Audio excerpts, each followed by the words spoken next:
What if I told you that before the gas chambers, before the death camps, before the trains and the selections and the crematoria, there was an earlier system, a system designed not for immediate killing, but for something the Nazis considered an acceptable intermediate step, the slow, deliberate destruction of an entire people through walls, starvation, overcrowding, disease, and the methodical dismantling of everything that made life worth living?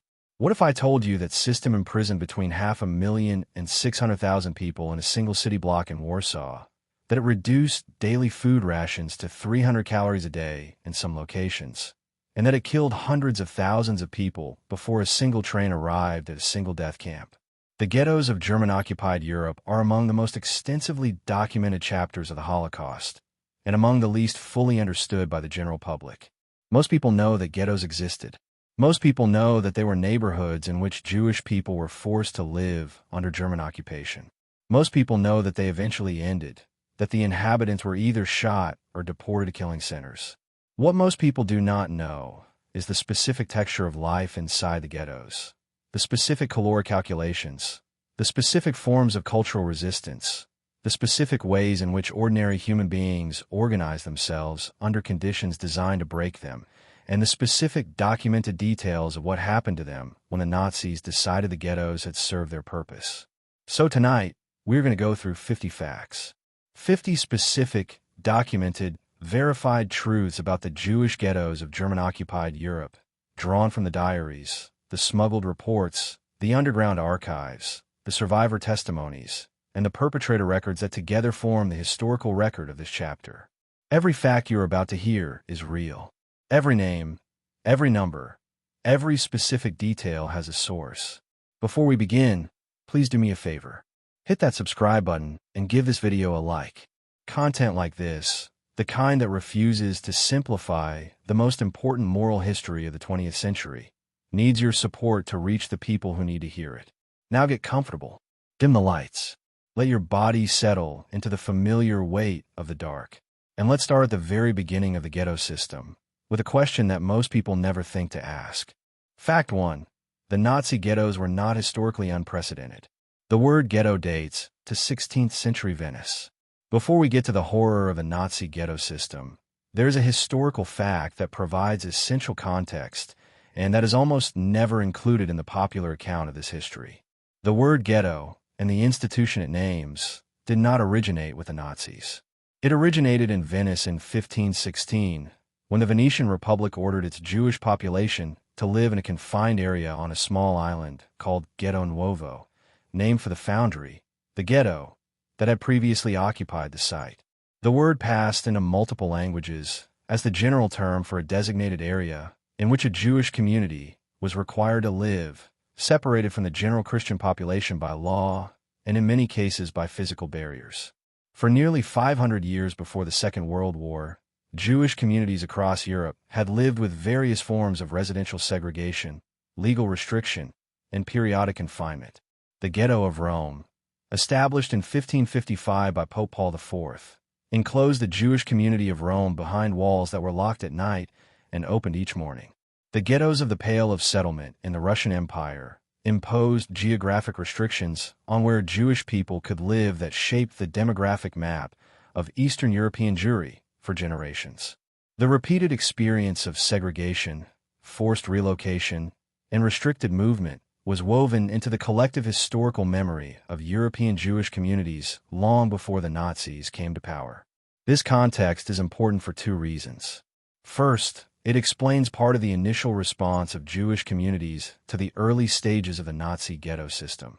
The command to move to a designated area, to register, to wear identifying marks, to restrict one's movement, arrived within a framework of historical experience that made it feel, in the terrible and crucial early months, like a severe but not unprecedented form of persecution rather than as the first stage of a program of systematic extermination. This was not naivety or failure of imagination. It was the rational application of historical pattern recognition to a situation that was, in its ultimate aims, without historical parallel. Second, the Nazi use of the ghetto concept drew explicitly on this centuries-long tradition of Jewish residential segregation, adapting and radicalizing it into a system designed not for the containment of a religious minority, but for the systematic destruction of a racial category. The Nazi ghettos were not ghettos in the historical sense. They were killing systems organized along ghetto lines. Understanding the difference between what had come before and what the Nazis created is essential for understanding why the Nazi ghetto system was not recognized for what it was until, for most of its inhabitants, it was too late. And speaking of how the Nazi ghetto system was constructed and what it was designed to accomplish, let's talk about the specific timeline. Fact 2. The Nazis established over 1,000 ghettos across occupied Europe between 1939 and 1945. The scale of the Nazi ghetto system is among the most underappreciated aspects of Holocaust geography. Between the German occupation of Poland in September 1939 and the end of the Second World War in 1945, the German occupation authorities established more than 1,000 ghettos in occupied Poland, the Soviet Union, the Baltic states, Czechoslovakia, Hungary, Romania, and other territories. Some of these were major urban ghettos containing hundreds of thousands of people. Others were small, temporary holding areas for Jewish communities from a single town that were maintained for days or weeks before their inhabitants were killed. Together, they represented a continent-wide system of forced segregation, exploitation, and ultimately death that affected the lives of millions of people. The largest ghettos were urban concentrations of extraordinary size. The Warsaw Ghetto at its peak held approximately 450,000 people in an area of approximately 3.3 square kilometers, a density of approximately 135,000 people per square kilometer at its worst. The Łódź Ghetto held approximately 230,000 people at its peak. The Kraków Ghetto held approximately 20,000 people. The Vilna Ghetto, in what is now Vilnius, Lithuania, held approximately 40,000. Minsk held approximately 80,000. Lviv, in what is now Ukraine, held approximately 100,000. Each of these was a major human catastrophe in its own right, and together they represent the organized confinement of millions of human beings in conditions designed to destroy them.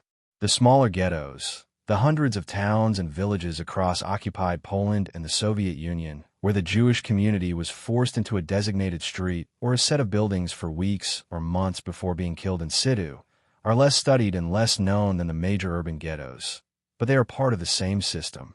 A ghetto that held 200 people in a Polish market town for 3 weeks before all its inhabitants were shot at the edge of the forest was, in its logic and its purpose, the same institution as the Warsaw Ghetto, simply operated at smaller scale and with greater immediate speed. The 1,000-plus ghettos were not uniformly administered. Different occupation authorities applied different rules, different timescales, and different levels of internal organization. But they shared a common function. They were the mechanism by which the German occupation separated Jewish people from the surrounding non-Jewish population, concentrated them under conditions that damaged their health and reduced their capacity for resistance, extracted their economic assets and their labor, and held them in a defined location from which they could be deported for killing when the order came. And speaking of the specific mechanisms by which the ghettos concentrated and confined their populations, let's talk about how the Warsaw Ghetto, the largest of them all, came to be. Fact 3. The Warsaw Ghetto was created in November 1940 and surrounded by 18 kilometers of walls. The Warsaw Ghetto was established by German occupation order on October 12, 1940, the Jewish holy day of Yom Kippur. The order required all Jewish residents of Warsaw and the surrounding region to move into a designated area of the city within a specific deadline. It also required the non-Jewish residents of that area to move out. The mass movement of approximately 150,000 non-Jewish Poles out of the designated area and 300,000 Jewish people into it occurred over the following weeks, creating conditions of extraordinary overcrowding almost immediately. The ghetto was sealed on November 16, 1940, when the gates were closed and guards were posted. The perimeter of the ghetto was marked by approximately 18 kilometers of brick walls that were constructed in large part by Jewish labor conscripted for the purpose. The walls were between 3 and 5 meters high, topped with broken glass and barbed wire. Gaps between buildings were filled with brick, and sections that ran along existing streets were walled across. The Warsaw Ghetto was not a metaphor for confinement. It was a physical cage built in a major European capital in the middle of the 20th century. By the forced labor of the people, it was designed to imprison. The area enclosed by the walls was the old Jewish quarter of Warsaw, an area that had historically housed approximately 30% of the city's Jewish population. With the forced relocation of the city's entire Jewish population into this area, the density immediately became catastrophic. The average apartment in the ghetto, in a city where overcrowding was already severe, now held multiple families. Buildings designed for 30 or 40 residents held 200. Families of 5 or 6 slept in a single room. Families of 10 or 12 shared 2 rooms. People slept on floors, on tables, in the corridors of buildings. The physical walls of the Warsaw Ghetto were constructed with a specific height and design to prevent the escape of people and the smuggling of goods.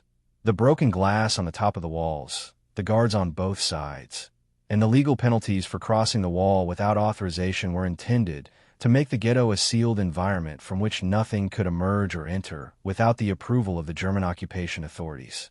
In practice, as we will discuss in subsequent facts, the seal was never complete. The human need for survival and the human ingenuity of those who organized themselves to meet that need found ways through, around, and under the walls. But the walls were real. The intention behind them was real, and thousands of people died at those walls, or because of what those walls prevented from entering.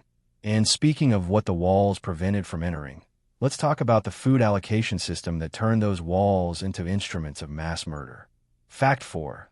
The daily food ration in the Warsaw Ghetto was officially set at 184 calories per person. Of all the facts about the Jewish ghettos, perhaps none conveys the deliberate murderous intent of the system more precisely than the official food ration allocations that the German occupation authorities established for the ghetto populations. These were not the consequences of wartime scarcity applied uniformly across the occupied population. They were specifically calibrated by occupation authorities and reflected a precise hierarchy of intended survival rates based on racial category. In the Warsaw Ghetto at its worst period, the official daily food ration allocated to Jewish residents was approximately 184 calories per person per day. A working adult human being requires approximately 2,000 to 3,000 calories per day to maintain body weight and health. The official ration was less than 10% of the minimum caloric requirement for survival. It was a starvation ration, and it was designed to produce starvation. For comparison, the official ration for Germans living in occupied Warsaw was approximately 2,500 calories per day. The official ration for Poles was approximately 1,500 calories. The official ration for Jews was 184. The hierarchy was explicit, documented in occupation administrative records, and reflected the Nazi racial classification of Jewish people as beings whose survival was not a priority that warranted adequate nutrition. The difference between the official ration and survival was bridged, in the Warsaw Ghetto and in other ghettos, primarily through smuggling.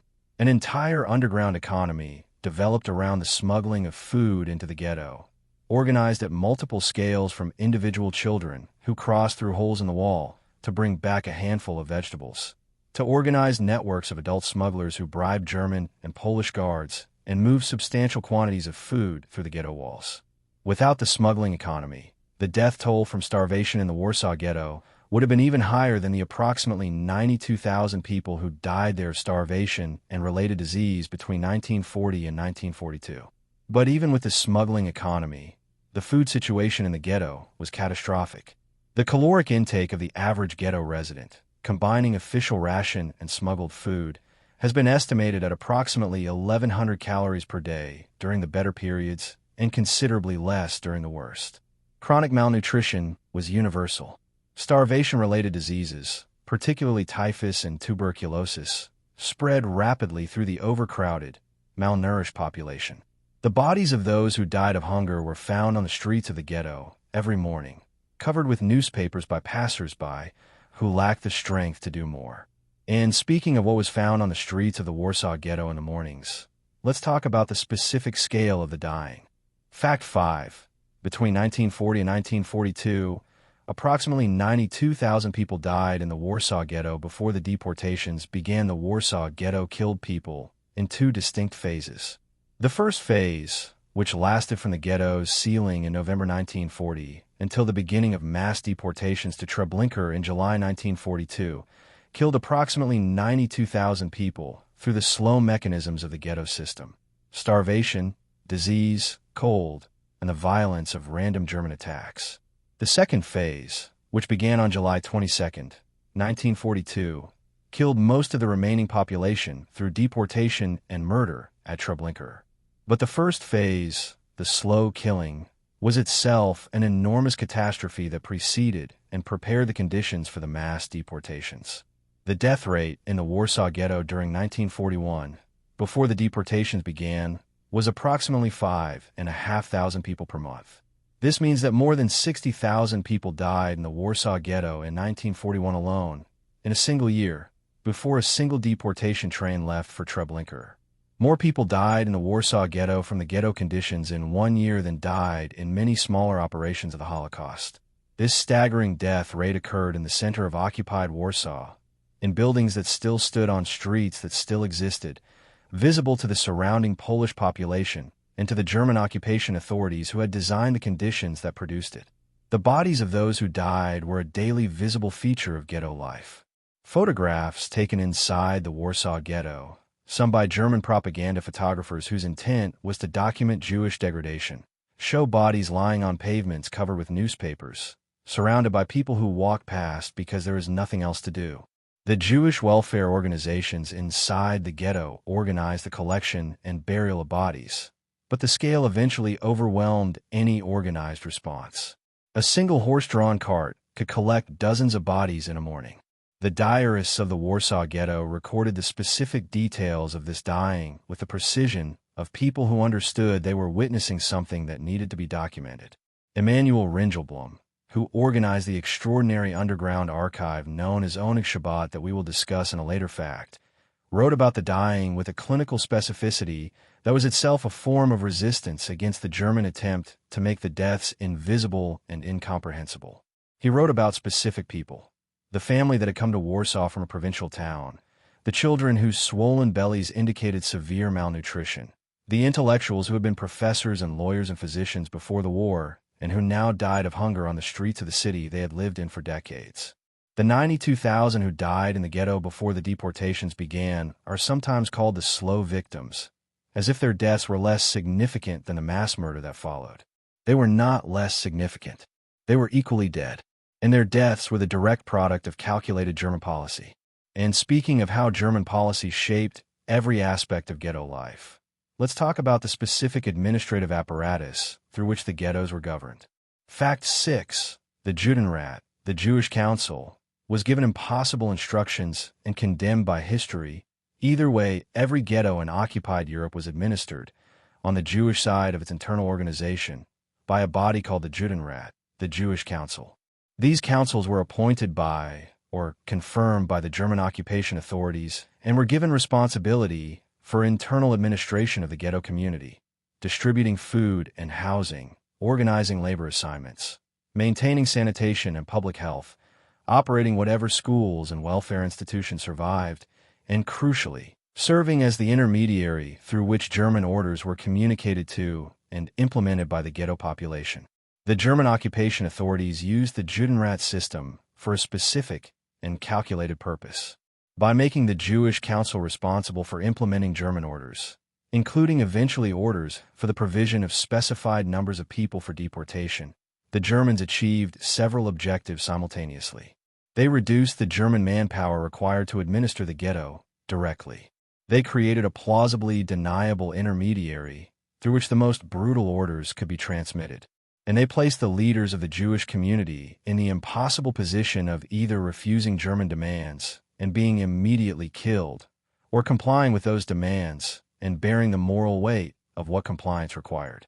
The moral history of the Judenrat is one of the most contested in Holocaust scholarship, generating debates that have never been fully resolved because they cannot be, because the positions of the council members were genuinely impossible by any ordinary moral standard.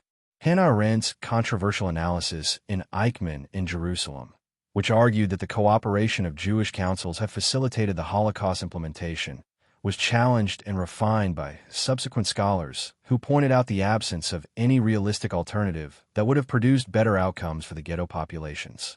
The specific trajectories of individual Judenrat leaders illustrate the range of what this impossible position produced. Adam Cherniakow, the chairman of the Warsaw Judenrat, spent 2 years negotiating with German authorities, trying to protect as many people as possible within the framework of compliance with demands he could not refuse. When the Germans in July 1942 demanded that he provide a daily quota of people for deportation to Treblinka, he complied for a period, then refused, then took poison and died in his office. His suicide note said that he was powerless, that his heart trembled in sorrow, that he could no longer bear what was being asked of him. Mordecai Haim Rumkowski, the chairman of the Łódź Ghetto Judenrat, took a different path. He cooperated extensively, believed or claimed to believe that maintaining the ghetto's economic productivity was the best strategy for preserving the maximum number of lives. And when the Germans demanded that he provide children and the elderly for deportation, he gave a speech to the assembled ghetto population asking them to give him their children. He was deported to Auschwitz in August 1944 and killed. Both men died. Most of those they tried to save died. The difference between their approaches has generated decades of moral analysis that has not produced a consensus, because the moral position was genuinely impossible. And speaking of specific individuals whose stories represent the texture of ghetto life, let's talk about the underground world that developed inside the ghettos to keep people alive. Fact 7. Children were the primary smugglers in the Warsaw Ghetto because they could fit through gaps adults could not. The smuggling economy that bridged the gap between the official starvation ration and bare survival in the Warsaw Ghetto was organized at multiple scales, from large professional networks to individual small-scale operations. But one of the most documented and most haunting features of the smuggling system was the central role played by children, particularly young children, as its primary operational agents in certain categories of smuggling. Children were used as smugglers for practical reasons that were specific to the physical design of the ghetto's confinement. The walls between the ghetto and the rest of Warsaw had, over time, developed gaps and openings that were small enough for a child but not an adult. Sewers that connected the ghetto to the outside world could be navigated by a small body. The ghetto wall itself had spaces that children learned to squeeze through. The area inside of the wall, where Polish police and German guards patrolled, was potentially less dangerous for a child who could claim to have wandered innocently than for an adult whose presence outside the ghetto was unambiguous proof of illegal crossing. The children who smuggled food into the Warsaw Ghetto were typically between the ages of 7 and 15. They crossed the wall carrying whatever their small bodies could transport: a few kilograms of potatoes in a sack, a loaf of bread under their clothing, vegetables stuffed into the legs of their trousers. They crossed multiple times in a day, returning through a different route, if possible. They knew the guard schedules. They knew which guards could be bribed with a small amount of money. They knew where the gaps in the wall were and which direction the guards faced when the crossing would be momentarily unobserved. Many of them were caught. The German and Polish guards who caught child smugglers at the wall beat them severely, sometimes to death. The confiscated food was taken. The children who survived the beating were sometimes released, sometimes imprisoned, sometimes shot. Emanuel Ringelblum wrote about the children of the ghetto smuggling operations with a grief that is specific to the recognition that children were doing this work because adults could not, and because without this work their families would starve. One of the most frequently cited images of the Warsaw Ghetto, from a set of photographs taken by German soldiers and journalists, shows the bodies of children who were caught and killed attempting to cross the wall. The photographs were taken as documentation of German control. They function now as documentation of what children faced and what they attempted. And speaking of what children experienced specifically inside the ghettos, let's talk about something about the educational system that continued operating underground. Fact 8. Schools continued operating illegally inside the Warsaw Ghetto despite German orders banning education. The German occupation authorities banned formal education for Jewish children in occupied Poland from the very beginning of the occupation. Schools were ordered closed. University education was prohibited. The organized transmission of knowledge and culture from one generation to the next was designated as a prohibited activity, which was itself a statement about the intended future of the population. There was no point in educating people for a future that the occupation authorities had decided would not exist. The response of the Jewish community of Warsaw to this prohibition was immediate and determined. Underground schools were organized within weeks of the ban's implementation. These operated in apartments and in the back rooms of community institutions, moving locations regularly to avoid detection. They taught the full curriculum of Polish and Jewish educational tradition: mathematics, languages, history, literature, religious studies, science. They gave examinations. They maintained records. They attempted to preserve, for the children attending them, the possibility that education was still occurring and that the world in which it had always occurred still existed in some form. By 1941, the underground school system in the Warsaw Ghetto was educating approximately 17,500 students in a network that included elementary schools, secondary schools, and vocational programs. The teachers were former professional educators who organized themselves into teaching collectives that divided both the work and the risk.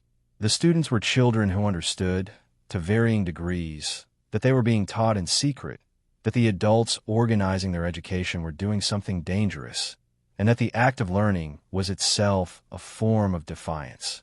Janusz Korczak, the famous Polish Jewish educator and children's author whose orphanage in the Warsaw Ghetto has become one of the most symbolic stories of the entire Holocaust, maintained his educational and welfare work until the moment of his death. He refused multiple opportunities to escape the ghetto, declining to abandon the approximately 200 children in his care. When the German authorities ordered the orphanage's residents to assemble for deportation to Treblinka in August 1942, Korczak organized the children in their best clothing, carrying their knapsacks, and walked with them to the Umschlagplatz, the collection point for deportation. He was offered individual exemption from deportation by a German officer who recognized him.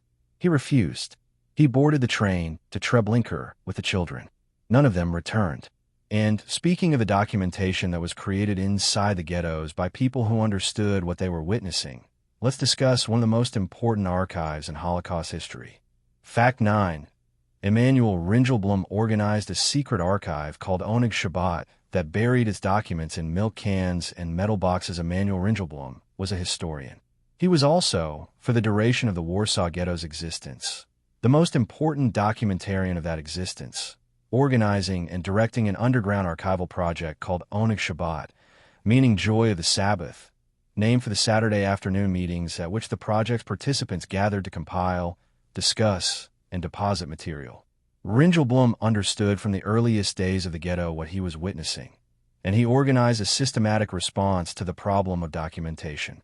He recruited a team of writers, journalists, educators, economists, community workers, and ordinary ghetto residents to produce written accounts of every aspect of ghetto life.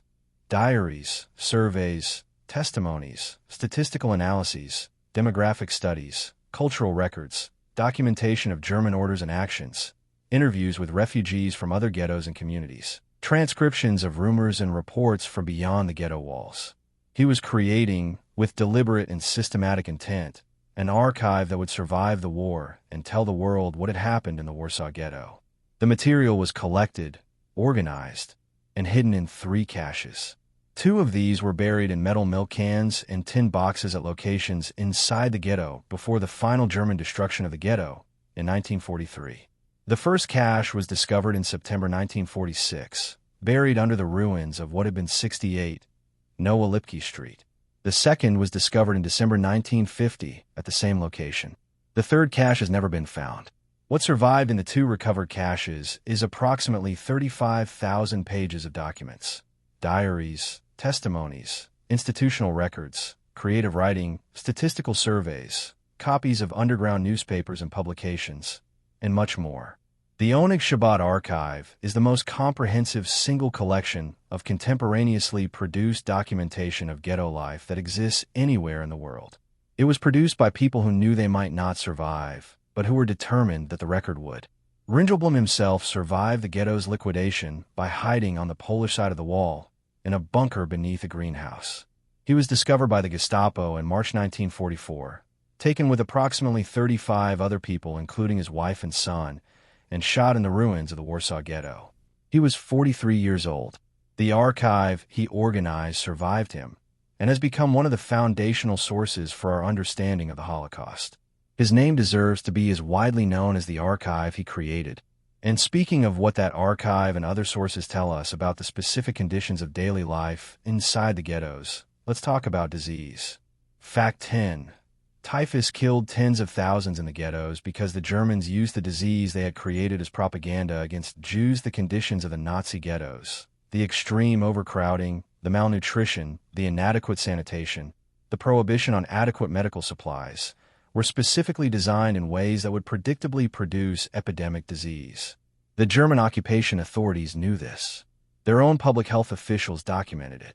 And when the predictable epidemics arrived, the Germans used them as propaganda evidence that Jewish people were inherently disease-ridden and dangerous to the health of the surrounding population, justifying the very walls that had created the conditions for the epidemic in the first place.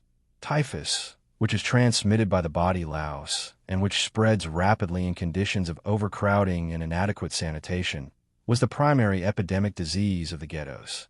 In the Warsaw Ghetto, the typhus epidemic of 1940 to 1942 killed tens of thousands of people. The epidemic was directly caused by the ghetto's conditions. The density of the population made it impossible to maintain the standards of personal hygiene necessary to prevent louse infestation, and the malnutrition of the population meant that their immune systems were unable to resist the infection when it occurred. Jewish physicians inside the ghetto organized what resistance to the epidemic was possible under the circumstances. Underground medical schools trained doctors to deal with the specific conditions of ghetto medicine. Community health education programs try to communicate hygiene practices, and the welfare organizations try to maintain minimal standards of sanitation in the collective facilities they ran. These efforts were heroic in their context and genuinely mitigated the epidemic's impact. But they could not overcome the fundamental fact that the conditions producing the epidemic were themselves unchanged. What makes the German response to the ghetto typhus epidemic particularly revealing is the way in which it was used propagandistically. German newsreel footage filmed inside the Warsaw Ghetto, some of it preserved in archives, depicts scenes specifically selected to show emaciated, diseased, and dying people, and presents these images as evidence of Jewish inherent degradation. The footage was produced as anti-Semitic propaganda to be shown to German and occupied country audiences as justification for the ghetto's existence. The Germans filmed the results of their own starvation policy and presented those results as evidence of a need for the policy. And speaking of the German documentation of ghetto life and what it reveals, let's discuss something about the specific German personnel who administered and photographed the ghettos. Fact 11. A German soldier named Joe Heidecker secretly photographed the Warsaw Ghetto in 1941 and preserved his photographs as evidence in February 1941. A German soldier serving in the Wehrmacht's propaganda company in Warsaw was assigned to photograph the Warsaw Ghetto for official purposes. His name was Joe Heidecker, and he was 25 years old. What he photographed and what he did with his photographs placed him in a very small category of German military personnel who responded to what they witnessed in the occupied territories not with compliance or indifference, but with a conscious determination to document and preserve evidence of what was being done. Heidecker's official assignment was to photograph the ghetto for propaganda purposes, producing images that would show the Jewish population as degraded and diseased in ways that would serve the German occupation's public narrative. Instead, he photographed what he actually saw: people trying to maintain ordinary life in extraordinary conditions, vendors selling whatever small items they had to sell on street corners, children in worn clothing, families huddled in inadequate housing, the bodies of those who had died during the night, the specific faces of specific human beings living in conditions that he understood were deliberate and murderous. He preserved his photographs secretly. He understood that what he had documented was evidence of a crime, and he took the risk of keeping the photographs through the remainder of the war and bringing them out of Germany after the war ended.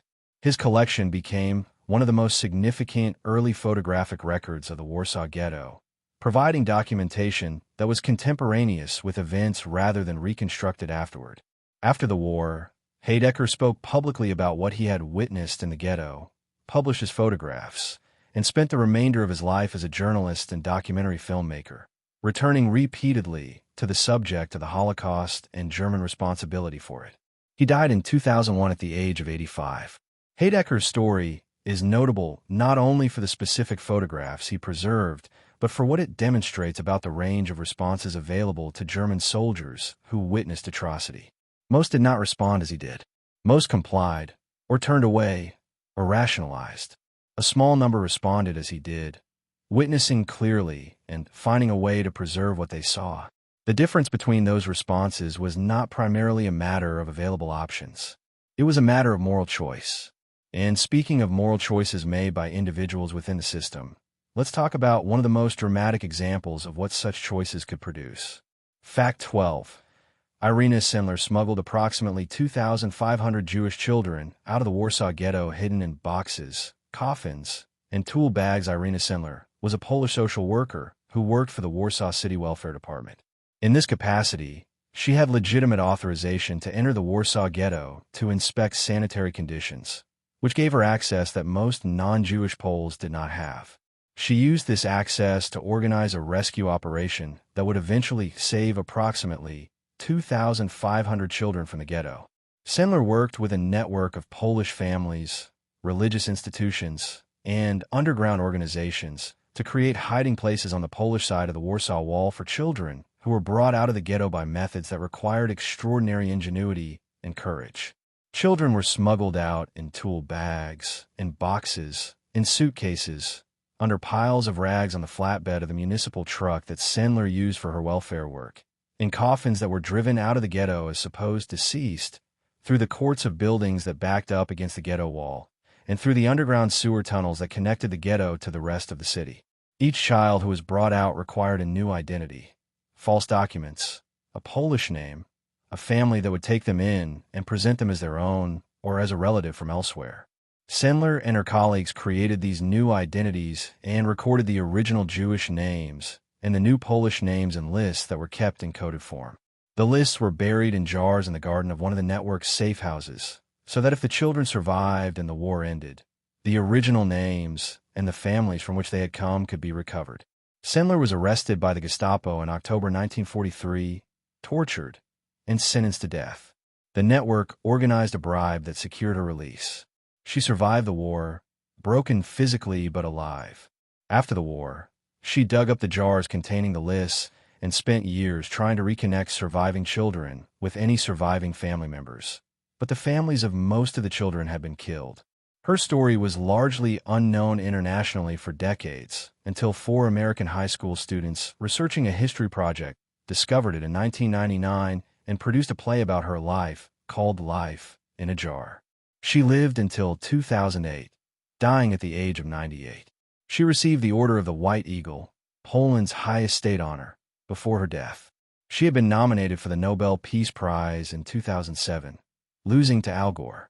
She is remembered as one of the most significant individual rescuers of the Holocaust, and the specific details of her methods, the boxes and coffins and tool bags, are one of the most vivid illustrations of what individual human courage and ingenuity could accomplish against the machinery of death. And speaking of resistance organized at the individual level, let's now talk about the cultural resistance that operated across the ghettos of occupied Europe. Fact 13. The Warsaw Ghetto had underground theaters, cafes, and concert halls that operated illegally throughout its existence. One of the facts about the Warsaw Ghetto that most consistently surprises people who encounter it is the degree to which cultural life, organized cultural life with performances and venues and audiences and reviews, continued throughout the ghetto's existence alongside the starvation and the disease and the dying. Underground theaters, cabarets, concert halls, and cafes operated throughout the ghetto's existence, serving a population that understood, at some level of consciousness that coexisted with the daily horror, that the maintenance of culture was itself a form of survival and resistance. The theatrical and musical performances in the Warsaw Ghetto took place in venues that ranged from repurposed apartment buildings and community halls to dedicated theater spaces that operated with some degree of organizational continuity. Some were organized by professional performers who had been well-known artists before the war. Some were organized by amateur groups. The repertoire ranged from classical music to popular songs to original plays written in the ghetto specifically about the ghetto experience. The audiences for these performances were ghetto residents who paid what they could afford, often very little, and who came to the performances in clothes that were increasingly inadequate, in bodies that were increasingly weakened by malnutrition, and who sat in the dark listening to music or watching performances that connected them to a world of human creative expression that the walls were designed to cut them off from. Survivor accounts of these cultural performances describe them as experiences of genuine relief and genuine connection, moments in which the specific horror of the present was briefly suspended by the specific humanity of music or laughter or theatrical narrative. The cabarets of the Warsaw Ghetto were particularly documented. They produced original satirical content about ghetto life, including material that mocked the German occupation and the absurdities of the ghetto administration, with a dark humor specific to people who had nothing left to lose but their ability to laugh.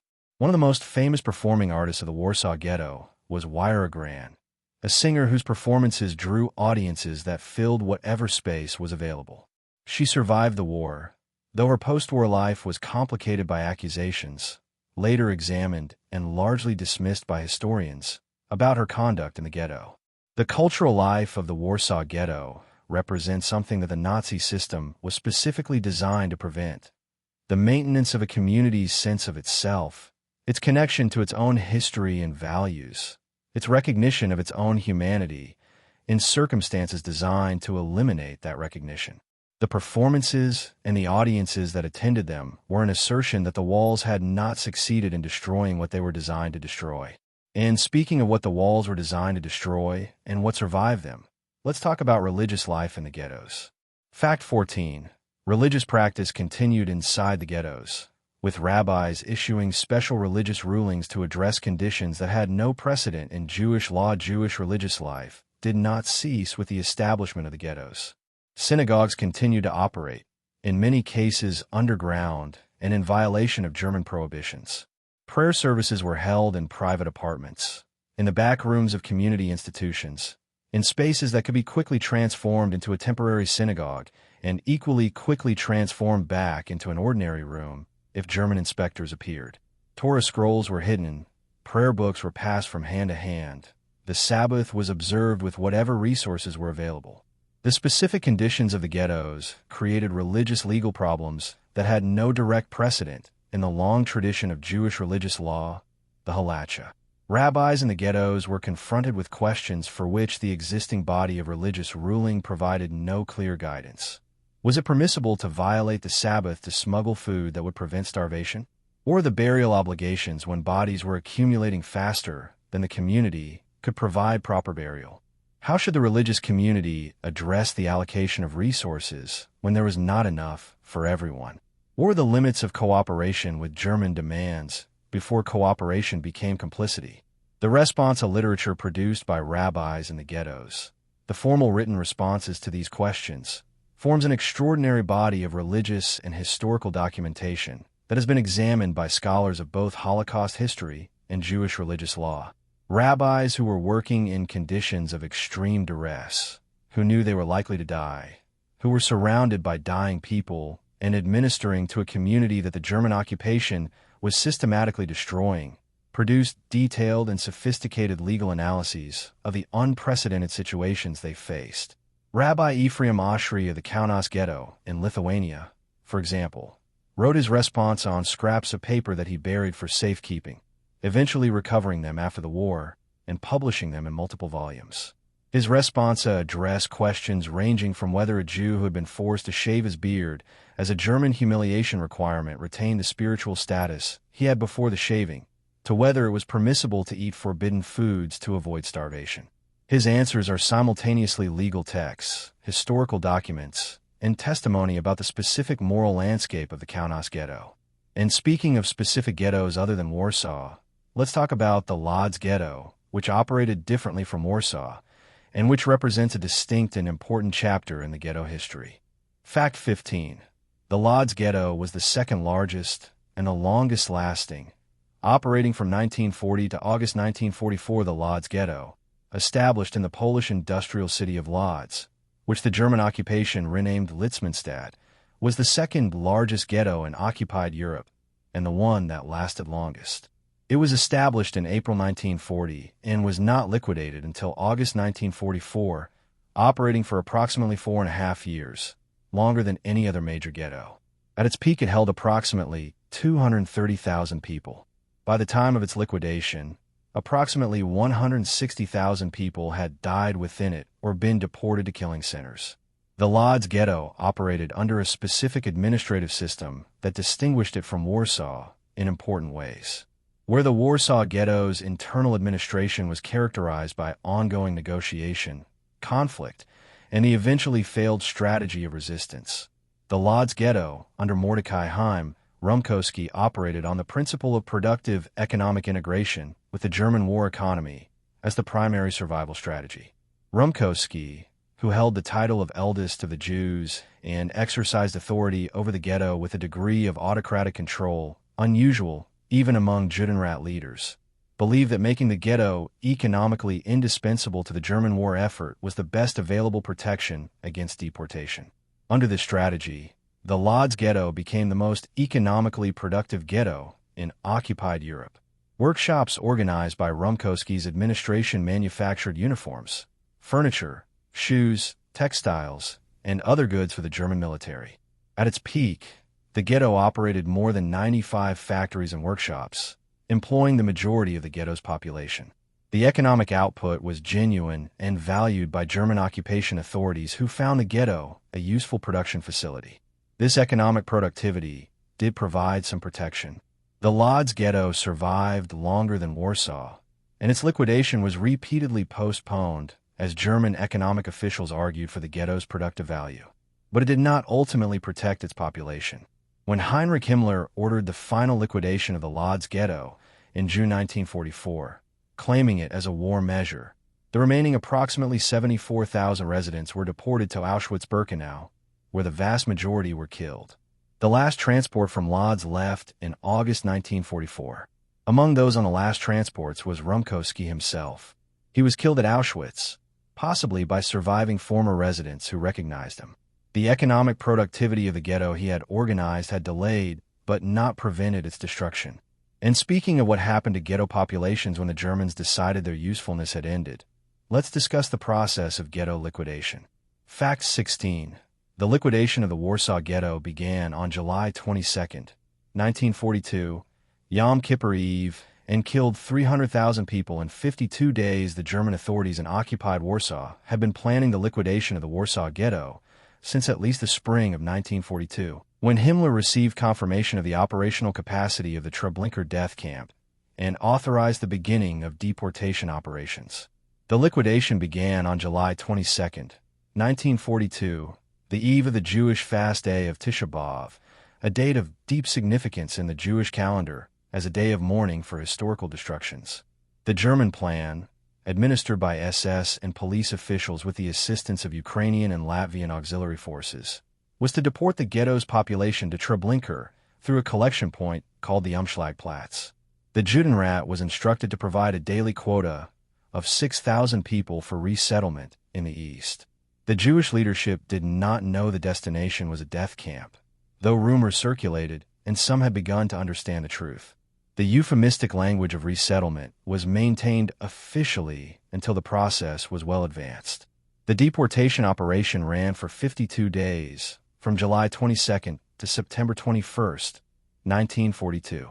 During those 52 days, approximately 300,000 people were deported from the Warsaw Ghetto to Treblinka. At Treblinka, they were killed within hours of arrival, almost without exception.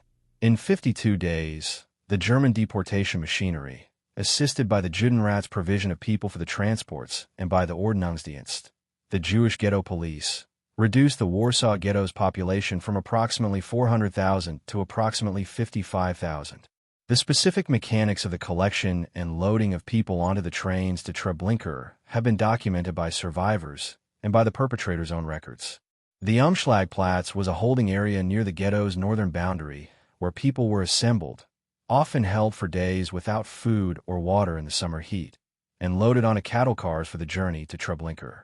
The cars were so overcrowded that people died during the journey from suffocation, heat, and thirst before the train arrived.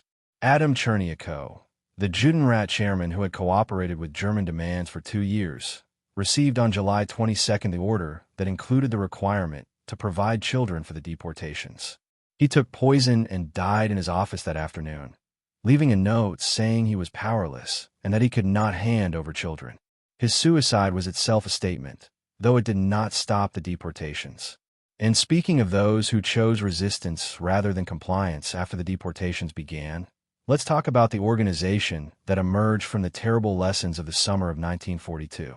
Fact 17. The Jewish Combat Organization was founded in the Warsaw Ghetto on July 28, 1942. 6 days after the deportations began the founding of the Żydowska Organizacja Bojowa, the Jewish Combat Organization, known by its Polish initial ZOB, on July 28, 1942 occurred in a specific context. 6 days into the mass deportation operation that was killing 6,000 Warsaw Ghetto residents per day. The organization's founders, young men and women from various Zionist youth movements and from the Bund, the Jewish Socialist Organization, had watched the beginning of the deportations and drawn the conclusion that the strategy of negotiation and compliance that had governed the ghetto's response to German demands had failed and would continue to fail. The ZOB was founded by Mordecai Anielewicz, who was 22 years old at the time of the organization's founding. He was a member of the Hashomer Hatzair Zionist youth movement and had spent the years of the occupation organizing underground youth education and cultural activities. The organization he founded on July 28 was small, a few dozen members, essentially no weapons, no military training, and no experience in armed combat. What it had was clarity about the situation. The deportations were not resettlement. The people being loaded onto the trains were being murdered. And the response to murder, when murder is systematic and certain, is resistance. The ZOB spent the autumn of 1942 acquiring weapons, organizing cells, and planning. They obtained a small number of pistols through the Polish underground, which was cautious about arming Jewish fighters, but eventually provided some support. They made contact with the Armia Krajowa, the Polish Home Army, and obtained a small additional supply of pistols and grenades. They organized the 55,000 remaining ghetto residents into fighting units based on building locations, with each building's residents organized into a cell responsible for the defense of that building. The organization that launched the Warsaw Ghetto Uprising in April 1943 was built out of these beginnings. A few dozen young people who decided, 6 days into a mass murder operation, that resistance was the only morally defensible response. Their resistance did not save the Warsaw Ghetto. It could not have saved the Warsaw Ghetto against the forces the Germans would bring to bear. But it demonstrated, for the historical record and for the survivors and their descendants, that the people of the Warsaw Ghetto had not accepted their fate without a fight. And speaking of what that fight looked like and what it accomplished, let's discuss the Warsaw Ghetto Uprising in the specific detail it deserves. Fact 18. The Warsaw Ghetto Uprising began on the eve of Passover, April 19, 1943, and lasted 27 days, April 19, 1943. The eve of Passover. SS troops and German police entered the Warsaw Ghetto to complete its liquidation, expecting to find a population of approximately 55,000 weakened, disorganized people who would offer no resistance. They found instead an organized military defense that drove them back with gunfire and forced them to withdraw from the ghetto before the morning was over. The Jewish Combat Organization fighters and their allies in the Jewish Military Union, a separate armed group, had positioned themselves in buildings throughout the ghetto's remaining inhabited area. They had stockpiled Molotov cocktails, homemade grenades, and the small number of pistols and rifles that had been acquired through the preceding months. When the SS columns entered the ghetto streets in the early morning, the fighters opened fire from upper windows, from rooftops, and from prepared defensive positions in doorways and basements. The SS, who had expected the operation to be completed in a single day, were caught off guard by the organized resistance and withdrew after several hours, leaving dead and wounded behind. For the first 3 days of the uprising, the Germans were unable to achieve their objectives against the organized Jewish resistance. The SS commander, General Jürgen Stroop, who had been sent to oversee the operation, escalated the German response dramatically. He brought in artillery, armored vehicles, and eventually began the systematic burning of the ghetto building by building, using flamethrowers and demolition charges to drive fighters from their positions and to eliminate the hiding places of the civilian population. The fighting continued for 27 days. The final organized resistance was broken by May 16, 1943, when Stroop declared the operation complete and detonated the Great Synagogue of Warsaw as a victory signal, reporting to his superiors that the Jewish quarter of Warsaw is no more. Mordecai Anielewicz died on May 8 in the command bunker at 18 Mila Street when Germans pumped poison gas into the underground shelter. He was 23 years old. Several dozen fighters escaped through the sewers of the ghetto and survived, some of them continuing to fight with Polish partisan groups until the war's end. Stroop submitted his report on the operation to Himmler, including photographs, bound in leather as a souvenir. He was tried after the war and executed in 1952. His bound report is preserved in the National Archives. And speaking of what the Warsaw Ghetto Uprising meant for the other ghettos of occupied Europe, let's discuss how news of the uprising traveled. Fact 19. News of the Warsaw Ghetto Uprising reached other ghettos through underground courier networks and inspired similar organizations. The Warsaw Ghetto Uprising of April and May 1943 did not occur in isolation from the broader Jewish experience of German occupation. The ghetto networks that maintained communication between different communities through underground couriers, smuggled messages, and the informal transmission of information through travelers and contacts meant that news of the Warsaw Uprising reached other ghettos while it was still occurring. The information it carried, that armed resistance was possible and had been chosen, had specific effects on the other communities that received it. The most important immediate legacy of the Warsaw Uprising was not military, but psychological and organizational. It demonstrated, in specific and documented terms, that a group of young people with minimal weapons and no military training could hold a substantial German force at bay for nearly a month, that the choice to resist was available to those who made it, and that dying in resistance was possible as an alternative to dying in submission. In communities that were already organizing resistance movements, this confirmation that resistance was feasible accelerated and clarified their preparations. The Białystok Ghetto Uprising of August 16, 1943, was directly influenced by the Warsaw Uprising. The fighters who organized armed resistance in Białystok had received reports from Warsaw and had drawn from those reports the conclusion that the liquidation of their own ghetto, when it came, should be met with armed resistance rather than compliance. The Białystok Uprising was smaller and shorter than Warsaw, but shared its fundamental character. Organized Jewish fighters choosing to die, fighting rather than to be transported to a death camp. The Vilna Ghetto, which had its own armed underground organization, the FPO, the United Partisan Organization founded by Abakovner, maintained contact with resistance organizations in other ghettos and drew on the cumulative intelligence about German liquidation patterns to plan its own response. Kovner had written, in January 1942, one of the earliest calls to armed resistance in the Holocaust, a manifesto that circulated through the underground networks with the opening line, "Let us not go like sheep to the slaughter." The underground courier network that connected these communities was maintained by young women, primarily, who could travel between ghettos and occupied cities more safely than men because they could pass as Polish rather than Jewish in their appearance, and because they were less likely to be stopped and subjected to physical examination.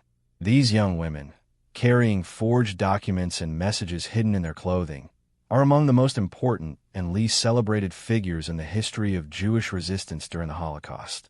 And speaking of forms of resistance that extended beyond armed combat, let's discuss one of the most extraordinary expressions of spiritual resistance in the entire history of the Holocaust.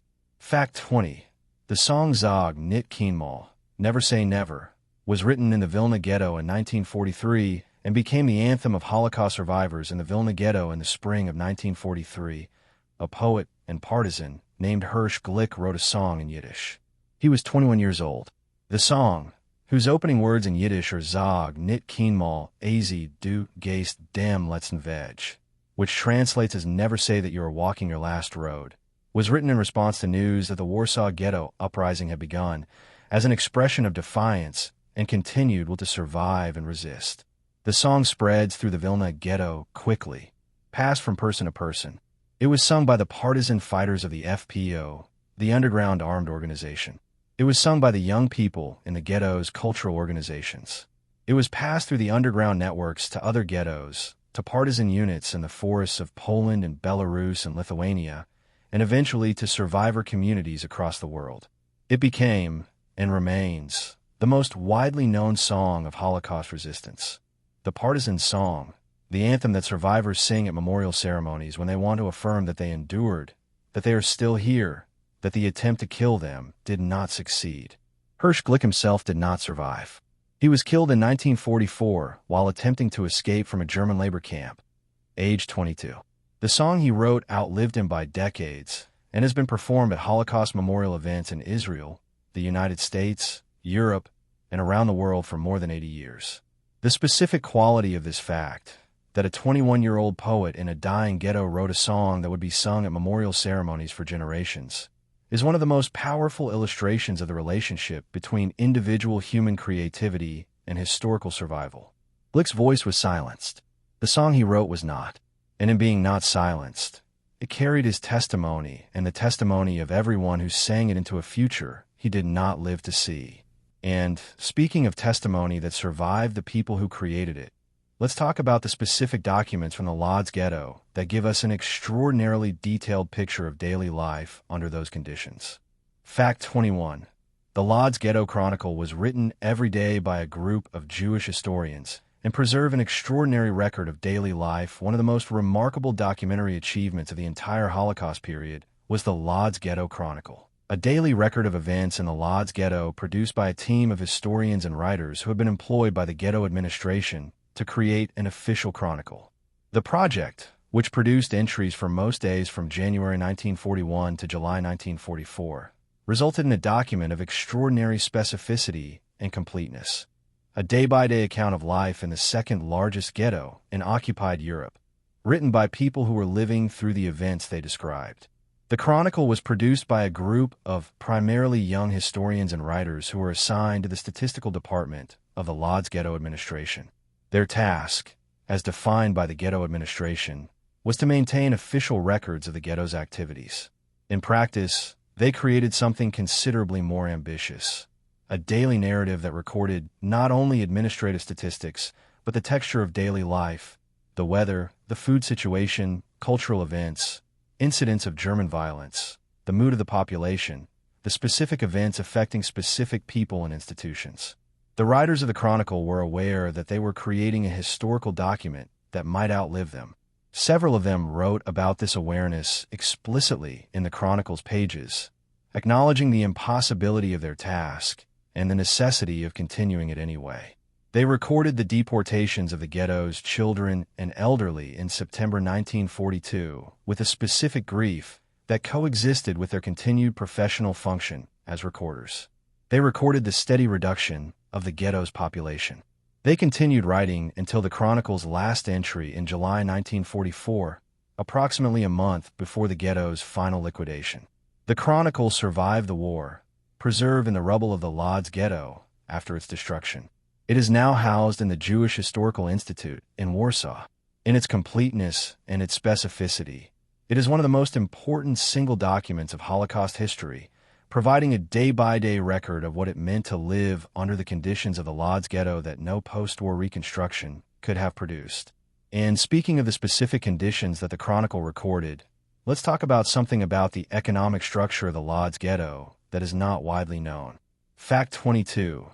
The Łódź Ghetto issued its own currency, postage stamps, and documents that are now among the most rare Holocaust artifacts. The Łódź Ghetto, under Rumkowski's administration, developed a remarkably complete internal institutional structure, including elements that were more typically associated with sovereign political entities than with an occupied civilian population. Among the most specific of these was the ghetto's own currency, the Rumki or Chamki, as it was informally known among ghetto residents, named either after the German administrative term Litzmannstadt ghetto currency or, mockingly, after Rumkowski's first name Heim. The ghetto currency was introduced in April 1940 as a replacement for the Reichsmark and the Polish zloty for transactions within the ghetto. Its purpose was both administrative and isolating. By creating a currency that was only valid within the ghetto, the German occupation authorities further severed the economic connection between the ghetto population and the outside world, ensuring that whatever economic activity occurred within the ghetto could not generate assets that could be used outside it. The Łódź Ghetto also produced its own postage stamps, used for the internal postal service that operated between different sections of the ghetto, and its own official documents: work permits, food ration cards, identity documents, and official correspondence. These documents were produced in printing facilities within the ghetto, using the administrative infrastructure that Rumkowski's organization had established. The stamps and currency produced in the Łódź Ghetto are now extraordinarily rare collector's items whose value reflects both their scarcity and their historical significance as physical artifacts of a community that maintained the forms of institutional life while its members were dying around them. The existence of this institutional apparatus has been interpreted in different ways by historians. Some have seen it as evidence of the degree to which Rumkowski's administration created an illusion of normalcy and stability that prevented the ghetto population from understanding the full nature of their situation. Others have argued that the institutional structure provided genuine organizational capacity that allowed the ghetto to function under extreme conditions, and that saved lives by maintaining systems of food distribution and welfare that would otherwise have collapsed entirely. The debate reflects the broader debate about the Judenrat and its legacy. Let your body settle more deeply now. Your breathing is slow and regular. The histories you're hearing are heavy, but the weight is gentle. There are still more facts to come in this first part, and 50 more waiting in part 2. Let them sit with you. And speaking of the institutional structures that both organized ghetto life and created its specific moral dilemmas, let's discuss something about the police forces within the ghettos. Fact 23. The Jewish ghetto police were ordered to participate in deportation roundups, and those who refused were deported themselves within the Jewish administrative apparatus of the larger ghettos. A police force, the Ordnungsdienst or Jewish Order Service, was established to maintain internal order and to assist in the implementation of German directives. The existence of this police force, and particularly its role in the deportation operations, is one of the most morally complex dimensions of the ghetto history, and one that has generated extensive and unresolved debate. The Ordnungsdienst performed police functions within the ghetto, maintaining order, managing traffic, supervising the distribution of rations, and enforcing ghetto regulations. In these functions, they operated within the same impossible moral framework as the Judenrat leadership. They were prisoners exercising limited authority over other prisoners on behalf of the system that was killing everyone, in conditions where refusal to exercise that authority meant immediate death, and where exercising it meant participation in the system of oppression. The specific crisis point for the Ordnungsdienst in the Warsaw Ghetto came with the beginning of the mass deportations in July 1942. The German authorities ordered the Jewish police to participate in the roundup operations, to assemble people at the Umschlagplatz for deportation. Each Jewish police officer was given a quota. He was required to deliver a certain number of people per day to the collection point. Officers who failed to meet their quota were threatened with their own deportation. Officers who refused the assignment were deported or shot. The responses of individual Ordnungsdienst members to this impossible order varied. Some refused and accepted the consequences. Some participated with what appeared to be genuine enthusiasm, using the opportunity to settle personal scores or to profit from the vulnerability of those they were supposed to protect. Many participated because they calculated that compliance offered their own families a slightly longer period of safety, a calculation that proved false when the deportations reached the stage at which even the police and their families were included. Survivor testimony about the Ordnungsdienst is deeply divided. Some survivors describe individual officers who provided genuine protection and used whatever limited authority they had to reduce the harm done to specific people, while others describe encounters with the police that were indistinguishable from encounters with any other instrument of German oppression. The moral evaluation of the Ordnungsdienst is one of the areas where the gray zone that Primo Levi identified is most densely populated. And speaking of the specific experiences of different populations within the ghettos, let's discuss something about what happened to the elderly and the most vulnerable. Fact 24. In the ghettos, the elderly and the sick were often the first to die, both from conditions and in deportation selections, the specific demographics of ghetto death are not uniform. The conditions of the ghettos affected different populations differently, and the patterns of who died first and why reveals something about both the mechanics of the ghetto system and the specific vulnerabilities that the system exploited most efficiently.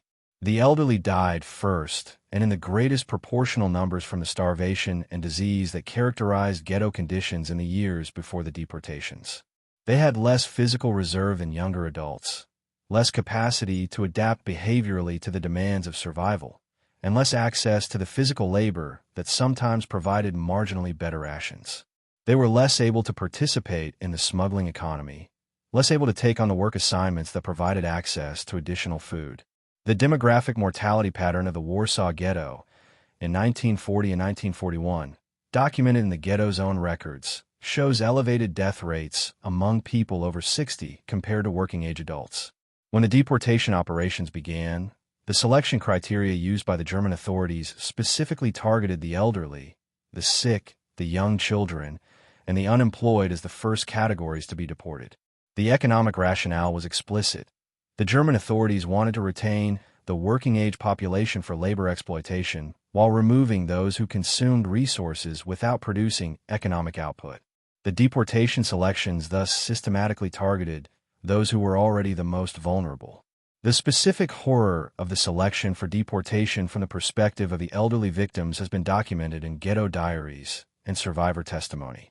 Elderly people who had lived in Warsaw or Łódź or Vilna for decades, who had raised families there, who had contributed to their communities as teachers, merchants, craftspeople, physicians, and parents, found themselves designated as a priority for removal not because of any action they had taken, but because they were no longer economically productive by the standards of an occupation authority that measured them purely as labor units. Many of the most devastating passages in the documentation of ghetto life concern the specific experience of families being separated during deportation selections, of children being taken while parents were retained or parents being taken while children were retained, of the specific decisions made at the threshold of the collection point about who would try to protect whom and at what cost. These separations were not accidental features of the deportation process. They were its design. And speaking of the design of the deportation process and what it produced in the specific context of one of the most significant deportation operations, let's discuss something about the Vilna Ghetto. Fact 25. In the Vilna Ghetto, Abba Kovner's FPO organized one of the first calls to armed resistance in the entire Holocaust. The Vilna Ghetto, established in German-occupied Vilna, now Vilnius, in September 1941, was the site of one of the most significant acts of intellectual leadership in the history of Jewish response to the Holocaust. In January 1942, a young Zionist activist named Abba Kovner distributed a manifesto to the ghetto's youth organizations that is now recognized as one of the earliest explicit calls to armed resistance in the entire Holocaust. Kovner was 23 years old. He had been in Vilna since the German occupation began in June 1941, and had already witnessed the mass killings at Ponary, the forest outside the city where German forces and Lithuanian auxiliaries were shooting the Vilna Jewish community in operations that would eventually kill approximately 70,000 people. He had received confirmation from survivors of the Ponary killings that the shootings were not random or punitive, but were the systematic extermination of the entire community, that the German plans involved not the exploitation of Jewish labor, but the total destruction of Jewish life in the occupied territories. On the basis of this understanding, arrived at earlier than most because of his specific access to survivor testimony from Ponary, Kovner wrote and distributed a manifesto that began, "Jews do not go like sheep to the slaughter." He called on the youth organizations of the Vilna Ghetto to organize armed resistance, to refuse the deportations, and to choose death and fighting over death in the gas vans and shooting pits to which compliance was leading. He understood, in January 1942, what most people would not understand until the deportations to the death camps were already underway, that the German occupation's ultimate aim was total extermination, not temporary exploitation. The United Partisan Organization, the FPO, was founded in the Vilna Ghetto in January 1942, the same month as Kovner's manifesto, and became the primary armed resistance organization in the ghetto. It maintained contact with resistance organizations in other ghettos and with the partisan units in the forests surrounding Vilna. When the Vilna Ghetto was liquidated in September 1943, most of the FPO members escaped to the forests and continued fighting as partisans until the war's end. Kovner survived the war, helped organize the illegal immigration of Jewish refugees to mandatory Palestine, and lived in Israel until his death in 1987. He became one of the most important voices of the Holocaust survivor generation, speaking about the specific experience of resistance and survival that the Vilna Ghetto had produced. Fact 26. The Kraków Ghetto was liquidated in 2 operations, and the second was witnessed by Oskar Schindler from a hilltop. The Kraków Ghetto, established in March 1941 in the Podgorz district of the city across the Vistula River from the old city center, held approximately 20,000 Jewish residents at its peak. It was smaller than Warsaw or Łódź, but shares with them the same arc of confinement, exploitation, and eventual destruction. The specific detail that distinguishes the Kraków Ghetto in popular memory, and that is documented in both historical records and survivor testimony, is its connection to Oskar Schindler, the German industrialist whose story we have discussed in earlier videos, and who used the forced labor of Kraków Ghetto residents in his enamel factory. The liquidation of the Kraków Ghetto was carried out in 2 phases. The first, in June 1942, resulted in the deportation of approximately 6,000 people to the Belzec death camp. The second, in March 1943, completed the ghetto's destruction, with most of the remaining residents either killed on the spot in the ghetto streets or deported to the Plasso labor camp nearby. The second liquidation operation of March 13, 1943, was witnessed by Oskar Schindler from a hilltop overlooking the ghetto. He watched the German SS troops and police moving through the ghetto, saw the violence, saw the selection of people for deportation, and the immediate shooting of those who resisted or who were deemed useless. This experience is documented in survivor testimony and in the historical research that preceded Keneally's novel and Spielberg's film. It was one of the experiences that transformed Schindler from an opportunistic war profiteer using Jewish forced labor for his personal enrichment into a man who was willing to spend his entire fortune protecting those workers from the fate he witnessed being inflicted on the Kraków Ghetto's population. The ghetto's physical remains are partially preserved in Kraków.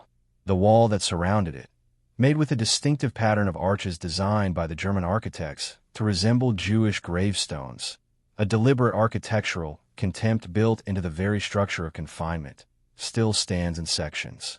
It is one of the most specific pieces of physical evidence in any European city of the Nazi ghetto system. And speaking of physical evidence and what it reveals about specific communities, let's talk about the experience of the Greek Jews in the Salonika ghetto. Fact 27. Salonika's Jewish community of 50,000 was concentrated in a ghetto and deported to Auschwitz in 19 transports in just 3 months. The Jewish community of Salonika, in northern Greece, was one of the oldest and most culturally distinctive in Europe. Descended from the Sephardic Jews expelled from Spain in 1492, they had lived in Salonika for 450 years and made up approximately a third of the city's pre-war population. They spoke Ladino, worked in every profession, and had built a community with its own newspapers, educational institutions, and cultural organizations. The community of approximately 50,000 people was the largest Sephardic Jewish community in the world. German forces occupied Salonika in April 1941. For the first 2 years of the occupation, the Jewish community was subjected to progressive persecution, economic restrictions, forced labor, and humiliation operations. In July 1942, the German military authorities forced the male Jewish population of Salonika, approximately 9,000 men, to report to Liberty Square in the city center, where they were forced to exercise in the summer heat for hours while German soldiers photographed them and spectators watched. This event, known in the community's memory as Black Sabbath, was one of the first massive public humiliations of the Salonika Jewish community. In February 1943, the German authorities established a ghetto in the Baron Hirsch neighborhood near the railway station. The entire Jewish population of Salonika was ordered to move into this ghetto, which had been deliberately selected for its proximity to the railway that would be used for deportation. Within weeks of the ghetto's establishment, the deportations began. Between March and August 1943, 19 trains carried approximately 50,000 Salonika Jews to Auschwitz-Birkenau. The journey took approximately 11 days in sealed cattle cars, without adequate food, water, or sanitation. Those who arrived alive at Auschwitz were selected on the platform. Approximately 80% were sent directly to the gas chambers. The entire 500-year-old Salonican Jewish community was destroyed in less than 3 months. The speed and completeness of the Salonika community's destruction is one of the most striking single operations in the Holocaust geography. A community that had existed for half a millennium was eliminated in approximately 12 weeks. The Ladino language, which had been the daily speech of 50,000 people in a major European city, was effectively destroyed as a living community language in a single season. And speaking of communities whose destruction occurred with extraordinary speed, let's discuss the Hungarian Jewish community and the role the ghetto system played in its fate. Fact 28. Hungary's 437,000 Jews were ghettoized and deported to Auschwitz. In just 56 days in 1944, the story of Hungarian Jewry represents perhaps the most concentrated and rapid destruction of a Jewish community in the entire Holocaust, and it occurred later than most other major Holocaust operations. In the spring and summer of 1944, when the war was already clearly lost for Germany, and when the fact of the systematic extermination of Jewish people had been documented and was known to Allied governments. The speed of what happened to Hungarian Jews demonstrates that even in the final year of the war, with the Red Army advancing from the east and the Allied forces advancing from the west, the Nazi commitment to killing Jewish people took priority over military considerations. Germany occupied Hungary on March 19, 1944, removing the semi-independent Hungarian government that had resisted full cooperation with German Jewish persecution. Immediately following the occupation, German SS officials, primarily Adolf Eichmann, who flew to Budapest to supervise the operation personally, moved with extraordinary speed to implement the ghetto and deportation system that had been applied to other occupied countries years earlier.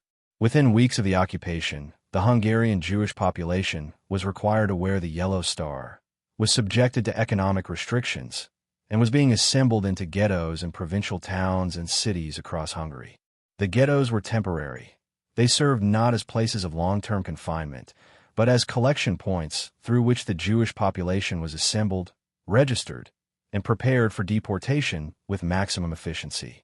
Many of the Hungarian ghettos existed for only days or weeks before their populations were loaded onto trains for Auschwitz. The deportation operation ran from May 15th to July 9, 1944, when it was halted by the Hungarian regent Miklós Horthy under international pressure. In those 56 days, 437,000 Hungarian Jews were deported to Auschwitz-Birkenau. Approximately 300,000 were killed immediately on arrival. The remainder were selected for labor or for various special categories. The Hungarian deportations occurred at the peak of Auschwitz-Birkenau's killing capacity. The SS crematoria were running at maximum throughput. The railway spur built directly into the Birkenau complex was completed specifically to handle this volume of transports. The killing of 437,000 Hungarian Jews in 56 days, most of them within hours of arrival, represents the single most intense phase of industrialized murder in the history of the Holocaust. And speaking of the logistical infrastructure that made the deportations from the ghettos to the death camps possible, let's discuss the role of the railway system. Fact 29. The Deutsche Reichsbahn, the German National Railway, operated the deportation trains as regular paying transport and charged per passenger. The mass deportation of Jewish people from the ghettos of occupied Europe to the death camps was not accomplished by a special secret organization operating outside the normal structures of the German state. It was accomplished using the regular infrastructure of the German National Railway System, the Deutsche Reichsbahn, which treated the deportation trains as regular commercial transport contracts and charged the SS standard group fare rates for the passengers it carried. The Reichsbahn was Europe's largest transportation enterprise, employing approximately 500,000 workers and operating a network that covered all of occupied Europe. Its cooperation with the deportation program was essential. Without railway capacity, the logistical scale of the deportations would have been impossible. The Reichsbahn provided the locomotives, the cattle cars, the scheduling, the crews, and the operational infrastructure that moved millions of people from the ghettos and assembly points across occupied Europe to the killing centers. The financial arrangements between the SS and the Reichsbahn have been documented in administrative records that survived the war. The SS was billed for each deportee transported at the standard third-class group fare, for pfennigs per person per kilometer for groups of more than 400 people. The SS paid these bills out of the funds that were generated by the confiscation of Jewish property. The Reichsbahn transported Jewish people to their deaths and received payment for the service at the standard commercial rate. The railway workers who operated the deportation trains were not uniformly ignorant of what they were doing. Conductor memoirs and post-war testimony reveal a range of awareness among railway personnel. Some knew precisely what was occurring and chose not to think about it. Some claimed to have thought that the deportees were being resettled rather than killed, and some made small individual gestures of humanity, passing water through the gaps in the cattle car doors, speaking to people through the cracks. These gestures did not change the outcome. They are documented because they represent the full range of human response that was available even within the most constrained circumstances. The Reichsbahn was never prosecuted as an institution for its role in the deportations. Individual railway officials who had made specific decisions about the scheduling and organization of deportation trains were in most cases not prosecuted. The railway continued operating after the war and was reconstituted as the Deutsche Bundesbahn in West Germany and the Deutsche Reichsbahn in East Germany. The standard commercial infrastructure that transported millions of people to their deaths resumed service on roughly the same tracks. And speaking of the tracks and what lay at the end of them, let's discuss what the ghetto populations knew or believed about their destination. Fact 30. Ghetto residents knew more about the deportation's true purpose than German authorities believed, but the knowledge was incomplete and contested. One of the most psychologically and historically important questions in the history of the ghettos is the question of what ghetto residents knew about where the deportation trains were going and what happened to the destination. The answer is complicated, contextually variable, and demonstrates the specific difficulty of knowing something that is simultaneously documented in fragments of testimony that reach you and incomprehensible as a reality you can fully process. The German occupation authorities consistently used euphemistic language for the deportations, describing them as resettlement to the east or labor deployment. This language was not believed unconditionally by ghetto populations, particularly after the first deportations had occurred, and no word came back from the alleged resettlement destinations. The absence of any communication from those who had been deported was itself evidence that the destination was not what the occupation authorities claimed. Specific information about the death camps reached the ghettos through various channels. Jews who had escaped from Treblinka or Sobibor brought direct eyewitness testimony of what occurred there to the Jewish communities they reached. Underground courier networks transmitted reports from occupied territories to other parts of the system. The BBC and other foreign radio broadcasts occasionally contained information about the killing operations. Friendly contacts among the Polish population sometimes provided information about what they had heard or seen. But the information was fragmentary, sometimes contradicted by other information, and confronted the deep human difficulty of accepting something that has no precedent in your experience as literally true. People who received testimony that their family members had been immediately murdered on arrival at a railway siding in a forest in eastern Poland had to reconcile that testimony with everything they knew about how the world worked, with the assumption that even an occupation as brutal as the German one was operating within the framework of a recognizable human reality. The specific incomprehensibility of the death camp system as a concept was itself a feature that the German planners had understood and counted on. This context does not diminish the human tragedy of those who chose to believe that the deportations were indeed resettlement, who packed their belongings and assembled their families in the belief that they were going to a labor camp rather than a gas chamber. It places their decisions in the specific epistemic situation they faced, in which knowledge was partial, contested, and almost impossible to fully absorb. And speaking of the specific psychological dynamics of the ghetto under conditions of impending destruction, let's discuss something about what happened to communities that received advance warning. Fact 31. The Białystok Ghetto received advance warning of its liquidation and launched an armed uprising on August 16, 1943. The Białystok Ghetto, in northeastern Poland, had a fighting organization that had been organized through the contacts and communications of the Jewish underground, and it received advance intelligence about the German plans for the ghetto's final liquidation in August 1943. The intelligence came through the underground network that connected resistance organizations in different ghettos and allowed some communication about the German operations planning. On August 16, 1943, as German forces moved to liquidate the ghetto, the fighters of the Białystok underground rose in armed resistance. The uprising was organized by Mordecai Tenenbaum, a young resistance organizer who had worked with the underground in multiple ghettos before coming to Białystok. He had been in Warsaw, had received reports about the Warsaw Ghetto Uprising, and had used those reports to argue within the Białystok underground that armed resistance was both necessary and possible. The Białystok Uprising was smaller in scale than Warsaw, but shared its fundamental character. Jewish fighters with pistols, rifles, and Molotov cocktails engaged German military forces that included armored vehicles and artillery, knowing that the military outcome was not in question, but choosing resistance over compliance.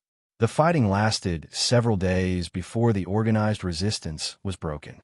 Tenenbaum died during the uprising, either in combat or by his own hand to avoid capture. He was 26 years old.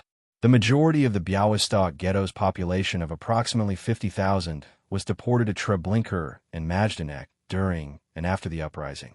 Several dozen fighters escaped to the forests and continued fighting as partisans. Tenenbaum had, before the uprising, organized an archival project modeled on Ringelblum's Onyx Shabbat in Warsaw, collecting documents and testimonies about the Białystok Ghetto and its history. These archives, partly recovered after the war, provide documentation of the specific community that the Białystok Ghetto represented and of the specific people who organized its resistance. And speaking of the specific individuals who organized resistance in different ghettos, let's talk about the partisans who escaped the ghettos and continued fighting in the forests. Fact 32, Jewish partisan units operated in the forests of Poland, Belarus, and Lithuania, and saved thousands of people who fled the ghettos. The Jewish partisan movement that developed in the forests of occupied Eastern Europe represents one of the most significant and least known dimensions of Jewish armed resistance during the Holocaust. As the ghettos were liquidated and their populations were killed or deported, a significant number of people escaped into the forests, either through organized underground networks or through individual flight during the chaos of liquidation operations. Some of these forest communities developed into genuine partisan military units that conducted guerrilla operations against the German occupation forces. The largest organized Jewish partisan movement was in the forests of the Narek and Naliboki regions of occupied Belarus. The Bielski partisan unit, led by brothers Tuvia, Zuz, and Asel Bielski, operated as both a fighting unit and a forest community that accepted any Jewish refugee regardless of their ability to fight. The Bielski unit, unlike many partisan groups that excluded non-combatants for practical military reasons, deliberately provided shelter to the elderly, to children, to families, to anyone who had escaped the ghettos and needed refuge. At its peak, the Bielski unit sheltered approximately 1,200 people in the forest. The practical conditions of forest partisan life were extremely harsh. The forests of occupied Eastern Europe in the winter of 1941 to 1942 were bitterly cold. Partisan units had minimal food, minimal shelter, minimal medical care, and were under constant threat of German anti-partisan sweeps that could destroy an entire unit if they found it. The Jewish partisan units faced additional hostility from some Polish nationalist partisan groups, who in some cases refused cooperation with or actively attacked Jewish partisans. The anti-Semitism of some elements of the Polish resistance was a real and documented obstacle to the development of the Jewish partisan movement. Nevertheless, the Jewish partisan movement in the occupied East eventually encompassed approximately 30,000 fighters in organized units. These units conducted raids, sabotage operations, disruptions of German supply lines, and intelligence gathering. They also, through their very existence, preserved the lives of thousands of people who had escaped the ghettos and who survived the war because of the shelter and organization that the forest communities provided. And speaking of the ways in which ghetto residents organize their escape and survival, let's discuss something about the specific underground networks that developed across the ghetto system. Fact 33. The Bund and Zionist youth movements maintained contact between different ghettos and organized the courier network that connected them to Jewish political and youth movements that had been active in Eastern European Jewish communities before the war. The Bund, the General Jewish Labor Union, and the various Zionist youth organizations, including as Homer Hatzair, Dror, and others, played a central role in organizing the underground resistance networks that connected different ghettos and sustained the resistance movement across the fragmented geography of German occupation. These organizations had existing networks of relationships between young people in different cities, built through the pre-war movement activities of youth camps, conferences, and inter-city connections. When the ghettos were established and communication between them was officially severed, these pre-existing networks provided the human infrastructure for the underground courier system. Young women who had been movement activists and who could pass for Polish rather than Jewish on the outside served as the primary couriers, traveling between ghettos with forged Aryan identity documents, carrying messages, money, weapons, and information. The most important of these couriers were figures like Toja Altman, Lanka Kozabrodska, Hopka Folman, and many others whose names appear in survivor testimony and historical documentation, but who have not achieved the kind of recognition that their specific courage and contribution deserves. They traveled alone or in pairs, without weapons, through occupied cities and countryside with a wrong accent, the wrong facial feature, or a random document check could result in immediate arrest. They were arrested, some of them, and killed. Those who survived continued their work. The information these couriers carried between ghettos was essential to the development of a coordinated response to the liquidation operations. The Warsaw Underground learned about what was happening at Treblinka from couriers who had accessed information from people who had escaped. The Białystok Underground learned about the Warsaw Uprising from couriers who had been in Warsaw. The accumulation of shared intelligence, painful and incomplete as it was, gave the resistance organizations a clearer picture of what they were facing than any single isolated community could have developed alone. And speaking of women's specific roles in the resistance, let's discuss something that is rarely addressed in the dominant narrative. Fact 34. Women were the primary organizers of ghetto underground networks because they could pass as Polish outside the ghetto more safely than men. The specific gender dynamics of survival and resistance in the ghettos of occupied Europe have received increasing attention from historians in recent decades. And the picture that emerges is one in which women played central and often primary roles in the underground resistance networks, not because of any sociological accident, but because of the specific practical conditions of the occupation. The primary reason women were more able to operate outside the ghetto than men was that Jewish men were significantly more identifiable as Jewish by German and Polish police because of circumcision, which could be checked in random identity inspections. Women did not face this specific biological identification risk, and Jewish women who were of Polish Ashkenazic appearance had a better chance of passing as non-Jewish in casual encounters. This practical safety differential meant that women were disproportionately used as couriers, as outside contacts, and as maintainers of the connections between the underground network and the non-Jewish world. Women also organized the internal welfare and survival operations within the ghettos with particular effectiveness. The soup kitchens and food distribution networks that the welfare organizations maintained inside the ghettos were largely organized and staffed by women. The underground educational operations for children that we discussed in an earlier fact were largely organized by women teachers. The welfare institutions for orphan children and for the sick and elderly were largely maintained by women. Zivia Lebetkin was one of the founding members of the Jewish Combat Organization in Warsaw and one of the small number of ZOB fighters who survived the Warsaw Ghetto Uprising through the sewers, continuing to fight with partisan groups outside the ghetto until the war's end. She emigrated to Israel, helped found Kibbutz Lohemei Hagtayit, the ghetto fighters' kibbutz, and testified at the Eichmann trial in 1961. She died in 1978. Her account of the Warsaw Ghetto Uprising, published in Hebrew, is one of the primary sources for its history. And speaking of testimony that has shaped our understanding of the ghettos, let's discuss something about the diaries that were written inside them. Fact 35. Hundreds of diaries were written inside the ghettos. Most were destroyed. The ones that survived are among the most important documents in human history. The impulse to document, to write down what is happening, to create a record that might outlast the person creating it, was one of the most widespread and most specifically human responses to the conditions of the ghettos. Across the ghettos of occupied Europe, hundreds of people wrote diaries, some from a sense of historical obligation, like Emanuel Ringelblum, some from a personal need to process their experience, some from a simple human habit of keeping a written record, and some from a specific hope that what they wrote would be found and would testify on behalf of those who could no longer testify for themselves. Most of these diaries were destroyed. They were destroyed when the ghettos were liquidated and the buildings burned.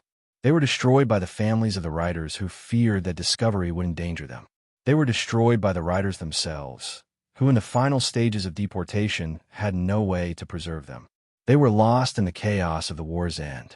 The total number of ghetto diaries that were written will never be known.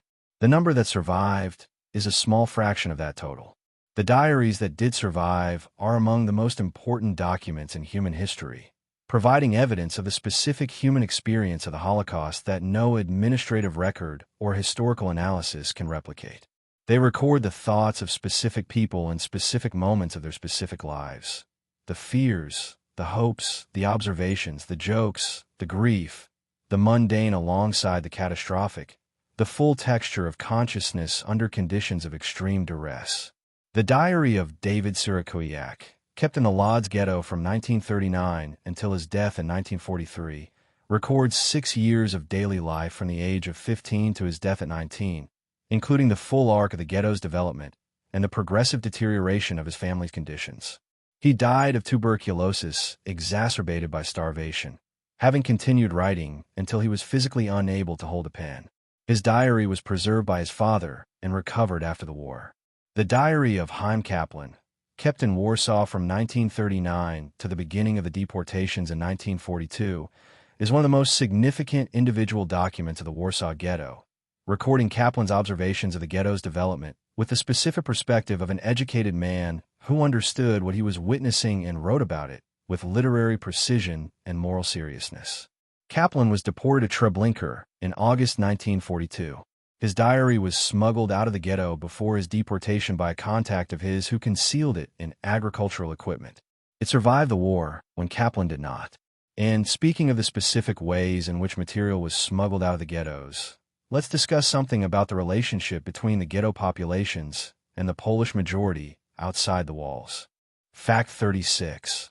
The response of the Polish population to the ghettos ranged from active rescue to active collaboration, with most people falling into a passive middle the relationship between the Jewish ghetto populations and the Polish majority population outside the walls is one of the most contested and most important questions in the history of the Holocaust in Poland, and it requires the same complexity and honesty that characterizes the best scholarship in this area rather than the simplifications that serve either the narrative of universal Polish heroism or the narrative of universal Polish complicity. The Polish response to the ghettos existed across a full spectrum. At one end, as we have discussed, were people like Irina Sendler and the members of the Zgoda organization, the Polish Council to Aid Jews, who risked their lives to provide false documents, shelter, money, and physical rescue to Jewish individuals and families. Poland has more individuals recognized as righteous among the nations by Yad Vashem than any other country, approximately 7,000, which reflects the genuine scale of the rescue activity that occurred. Given that sheltering a Jewish person in occupied Poland was punishable by death for the entire household, including children, the decision to provide shelter was one of the most extreme acts of personal courage possible in the specific conditions of the occupation. At the other end of the spectrum were individuals and groups who actively participated in the persecution of Jewish people, who informed on Jewish people hiding on the Aryan side, who participated in blackmail operations against Jews hiding with false documents by threatening exposure unless payments were made, and in some cases who participated directly in violence against Jewish people. The term smalkonik, blackmailer, was applied to those who made systematic use of this threat for financial gain. The scale of this activity has been documented by historians, including Jan Grabowski, whose research on the fate of Jews hiding in the Polish countryside documents the role of Polish collaboration in the capture of fugitives. Between these extremes was the large majority of the Polish population, which occupied the uncomfortable middle ground of people who neither actively rescued nor actively harmed, but who watched, who knew in broad outline what was happening, and who made the calculations of survival and normalcy that most human beings make under conditions of occupation and terror. This middle ground is the most historically significant and the most difficult to evaluate, because it contains the largest number of people, and because the moral evaluation of passive witnessing of atrocity is genuinely complex. And speaking of those who did find ways to help despite the risk, let's discuss something about the network that was most organized. Fact 37. The Ghetto organization was the only government-in-exile-sponsored organization in occupied Europe specifically dedicated to rescuing Jews. The Ghetto, the Council to Aid Jews, was established in December 1942 as a joint Polish-Jewish underground organization under the patronage of the Polish government in exile in London. It was unique in occupied Europe as the only formal government-sponsored organization specifically dedicated to the rescue of Jewish people from the Nazi genocide. No other occupied country established an equivalent institution. Ghetto operated through a network of cells in Warsaw and in several other Polish cities, providing false documents to Jewish people hiding on the Aryan side, financial support to Jewish families in hiding, medical assistance, and shelter. The organization's documentation office forged identity cards, birth certificates, employment documents, and other papers required to maintain a false Polish identity. At its peak, Ghetto was providing financial support to approximately 4,000 Jewish people in hiding in Warsaw alone. The financial resources for Ghetto's operations came partly from the Polish government in exile, which transferred funds to the organization through the underground courier networks, and partly from Jewish organizations, including the American Jewish Joint Distribution Committee. The organization helped save an estimated 50,000 Jewish people, though the precise number will never be known because its operations were clandestine and its records incomplete. Irina Sindler, whom we discussed in Fact 12, worked within the Ghetto network in her role as a social worker. The organization also included politicians, writers, doctors, and ordinary Polish citizens from various political and religious backgrounds, united by the specific moral commitment to preventing the murder of their Jewish neighbors by whatever means were available. After the war, the Ghetto organization's members were not celebrated in communist Poland, which had ideological reasons to downplay the specifically national and Catholic dimensions of Polish rescue. Ghetto and its members were largely forgotten in Polish public memory until the political changes after 1989 allowed a more honest reckoning with the occupation period's full history.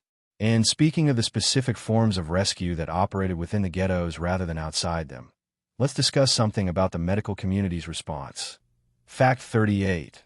Physicians in the Warsaw Ghetto conducted scientific research on starvation that produced findings of medical significance still cited today in one of the most extraordinary acts of intellectual resistance in the entire history of the Holocaust. The physicians of the Warsaw Ghetto organized a clandestine scientific research project to document the medical effects of starvation on the human body, using the ghetto's own population as the subject of observation and producing findings that have contributed to the medical literature on starvation diseases and that are still cited in nutritional science. The project was organized in 1942 by Dr. Israel Milichkowski, the head of the ghetto's Jewish Health Authority, and involved approximately 24 physicians who agreed to contribute clinical observations on patients they were treating in the ghetto's medical facilities. The specific focus was hunger disease, the cluster of medical conditions produced by severe caloric restriction, and the project documented the progression of malnutrition with the methodological rigor of professional medical research conducted under catastrophic conditions. The physicians who contributed to the research wrote their observations in notebooks that were preserved in the same way as other underground documents, hidden in walls, buried in containers, entrusted to contacts who might survive. After the deportations began in the summer of 1942, the project was interrupted by the progressive destruction of the medical community, many of whose members were deported to Treblinka. The work that had been completed was compiled by Dr. Milichkowski himself in a preface written in the autumn of 1942, knowing that he and his colleagues would likely not survive the war. The The resulting document survived the Warsaw Ghetto's destruction and was published after the war as Malady de Famine, Hunger Disease, in 1946. It was the first comprehensive clinical study of severe starvation in human subjects and described the specific physiological pathways through which malnutrition damages each organ system, the specific symptoms of different stages of starvation, and the specific causes of death from hunger disease. It is a document produced by people who were starving while they wrote it, about the starvation they were observing in their patients, with the professional precision of scientists who understood that what they were documenting might be the most significant contribution they could make to the world they were being destroyed by. And speaking of what was preserved from the ghettos and what was lost, let's discuss something about the specific fate of Jewish cultural property. Fact 39. The Nazis systematically looted Jewish libraries, books, and cultural artifacts from the ghettos across occupied Europe. The destruction of Jewish cultural life in the ghettos was not limited to the killing of the people who embodied and maintained that culture. It extended to the systematic looting of the material objects through which Jewish culture was transmitted and preserved.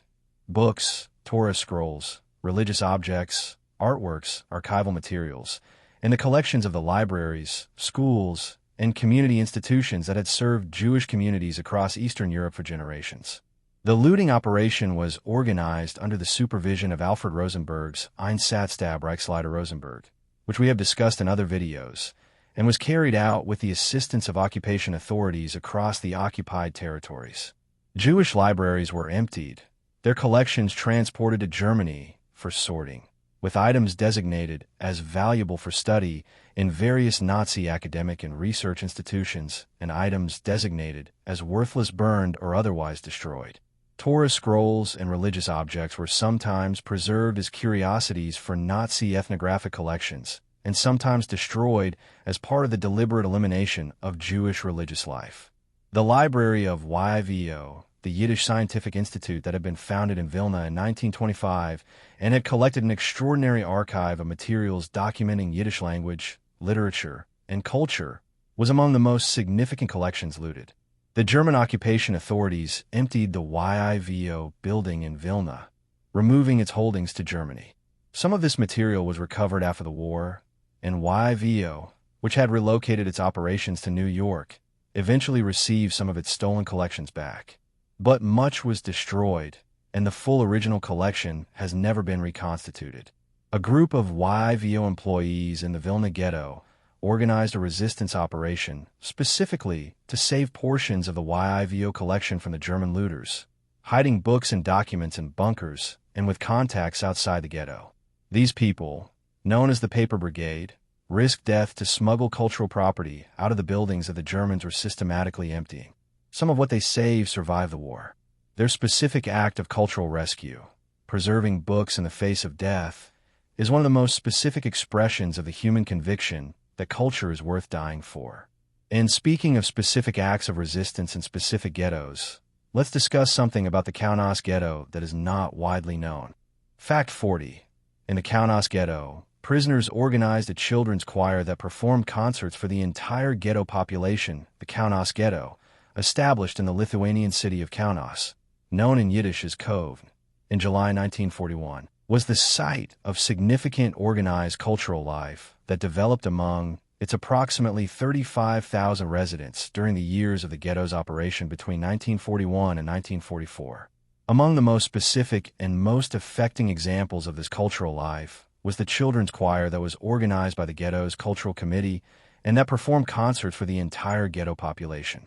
The choir, which included children between approximately 8 and 14 years old, rehearsed under the direction of a trained musician and performed works from the repertoire of classical choral music alongside Yiddish and Hebrew songs. The concerts were held in one of the larger halls available within the ghetto and were attended by hundreds of ghetto residents who came to hear children singing music that connected them to a world that the ghetto walls were designed to sever them from.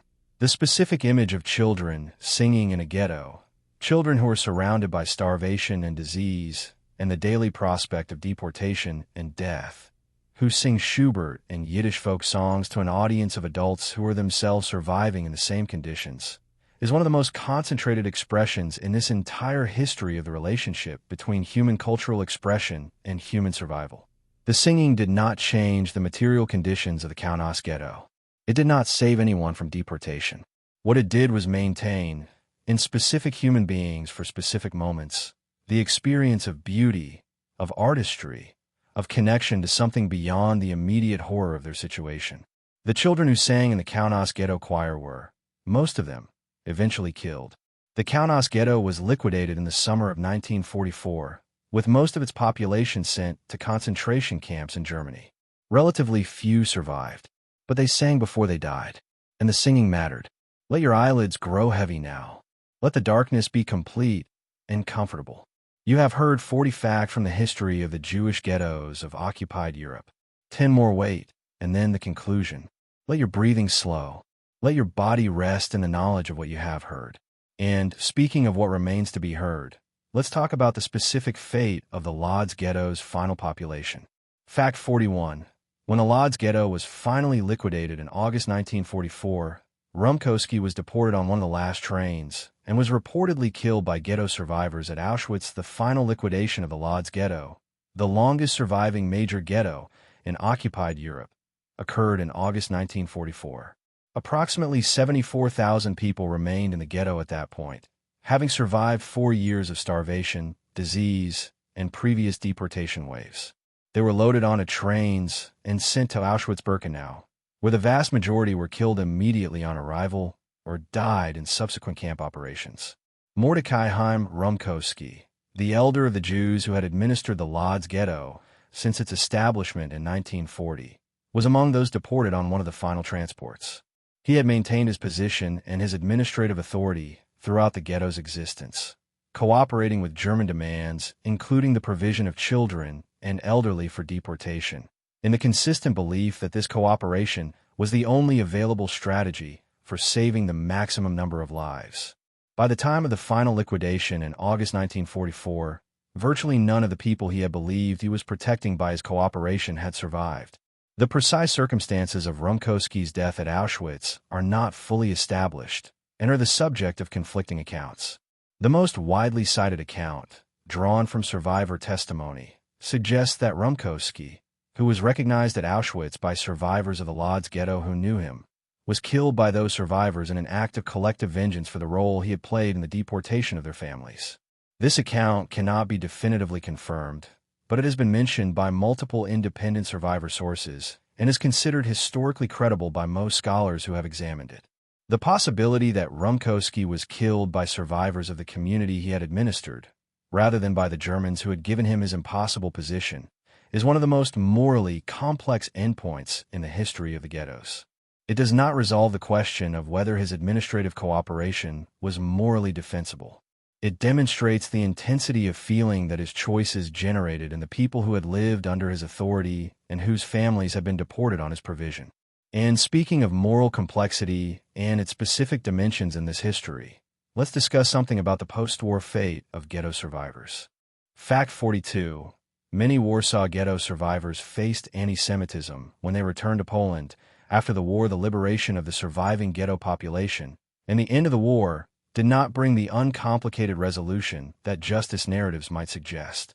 For many survivors of the Polish ghettos who returned to their home cities after the war ended, what they found was not welcome, but continued hostility, not restitution of what had been taken from them, but resistance from those who had occupied and often benefited from their former homes and businesses, and in some cases not safety, but continued physical danger from a Polish population that had not fully processed the implications of what had occurred. In the immediate post-war period, multiple incidents of anti-Jewish violence occurred in Poland, including the Kielce pogrom of July 1946, in which 42 Jewish survivors were killed by a Polish mob on the basis of a blood libel accusation. The violence was not isolated. Between the end of the war in May 1945 and the end of 1946, historians estimate that between 500 and 1,500 Jewish survivors were killed in Poland in various incidents of violence. The people who had survived the ghetto, the deportation, and the camps returned to a country where they were still not safe. This context drove the decision of many surviving Polish Jews to emigrate rather than rebuild their lives in Poland. The majority of Polish Jewish survivors did not remain in Poland long-term, but emigrated, primarily to the newly established State of Israel, to the United States, and to other Western countries. The reconstruction of Jewish community life in Poland, which had been the center of the world's largest Jewish community before the war, was made profoundly difficult by this combination of physical violence and material dispossession. The homes and businesses that had belonged to Jewish families in Warsaw and other Polish cities had been occupied by Polish families during the war years. In many cases, these families had taken the property under circumstances of varying degrees of voluntariness, some having been assigned it by the German authorities, others having simply moved in when the previous occupants were deported. After the war, many were unwilling to return the property to its surviving owners or their heirs, and the Polish legal and political system did not consistently enforce their rights. And speaking of the long aftermath of the ghetto history and what has been done to understand and commemorate it, let's discuss something about the memorial landscape. Fact 43. The Warsaw Ghetto Monument was unveiled on April 19, 1948, the 5th anniversary of the uprising, and is the site of one of history's most famous political gestures. The monument to the ghetto heroes in Warsaw, designed by sculptor Nathan Rappaport, was unveiled on April 19, 1948, the 5th anniversary of the beginning of the Warsaw Ghetto Uprising. The monument, which depicts ghetto fighters in heroic posture emerging from flames on one face and Jews being led to deportation on the other, was erected in the ruins of the ghetto neighborhood, in a Warsaw that was still largely destroyed, with the physical remnants of the ghetto's buildings visible in the surrounding blocks. The monument is the site associated with one of the most politically significant acts of any modern political leader, the Kniefall von Warschau, the Warsaw genuflection of December 7, 1970, when West German Chancellor Willy Brandt, visiting Warsaw on a state visit, knelt silently before the monument for approximately 30 seconds. Brandt had not planned the gesture in advance.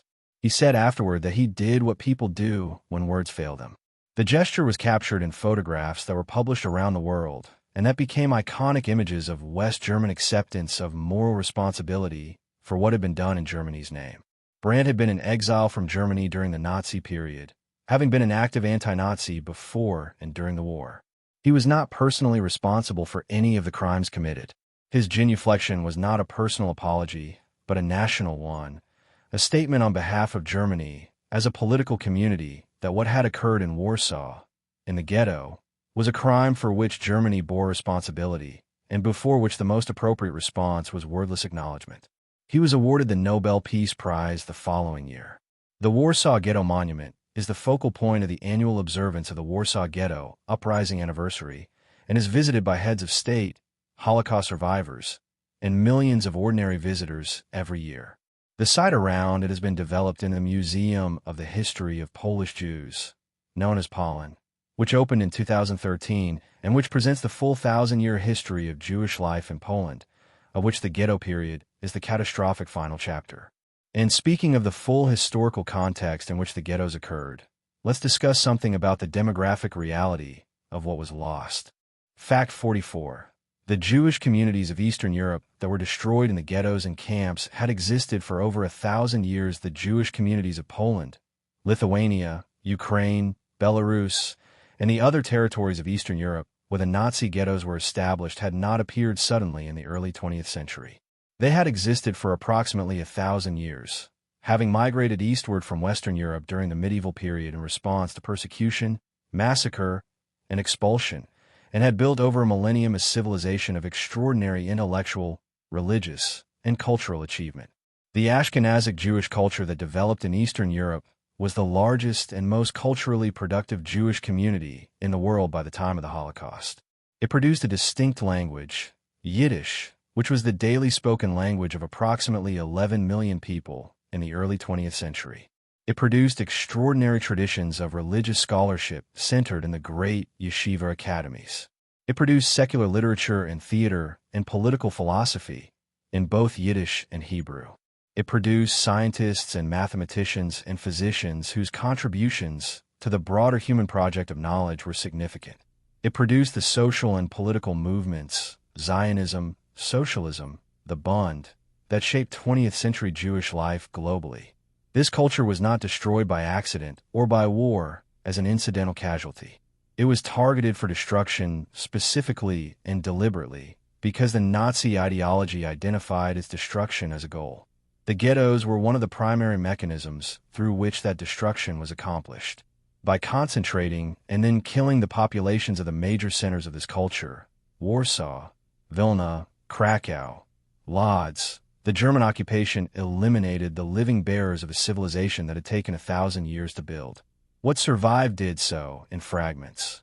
In the diaspora communities of America, Israel, and elsewhere where Eastern European Jews had emigrated before the war, in the survivor communities that rebuilt their lives after 1945, in the archives and documents that were buried and recovered, and in the cultural forms, the music, the literature, the religious practice that the survivors carried with them. But the specific culture of Eastern European Jewish life that had developed over a millennium in specific places among specific communities of people who knew each other, and their history was destroyed with those people. It cannot be fully reconstructed because the people who created it are gone. And speaking of what was lost that cannot be recovered, let's discuss something about a specific community whose story is particularly affecting. Fact 45. The Vilna Ghetto was the site of extraordinary cultural life before its destruction, and was called the Jerusalem of Lithuania. Vilna, now Vilnius, the capital of Lithuania, was known before the Holocaust as the Jerusalem of Lithuania because of the depth and sophistication of its Jewish intellectual and religious culture. The city had been a center of Jewish learning since the 18th century, when it was the home of the Vilna Jan, Elijah ben Solomon Zalman, one of the most towering figures in the history of Jewish religious scholarship. In the interwar period, Vilna was home to the WW2 Institute, the center of Yiddish scholarly culture, and to a vibrant secular Jewish cultural and political life alongside its traditional religious one. The Jewish community of Vilna numbered approximately 57,000 people before the war, approximately a third of the city's total population. The mass killings at Ponary, which began immediately after the German occupation in June 1941, and which killed approximately 70,000 people, including most of Vilna's Jews, reduced the ghetto population to approximately 20,000 by the time the ghetto was formally established in September 1941. Within this reduced and traumatized population, cultural life of remarkable intensity continued.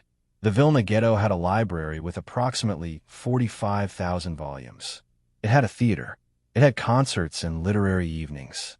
It had schools. The Jewish scholar and educator Zelig Kalmanovich wrote in his ghetto diary about the specific experience of attending a concert in the ghetto. The knowledge that this was the last period in which such experiences were possible coexisted with the experience itself, creating a quality of attention and feeling that was specific to the conditions.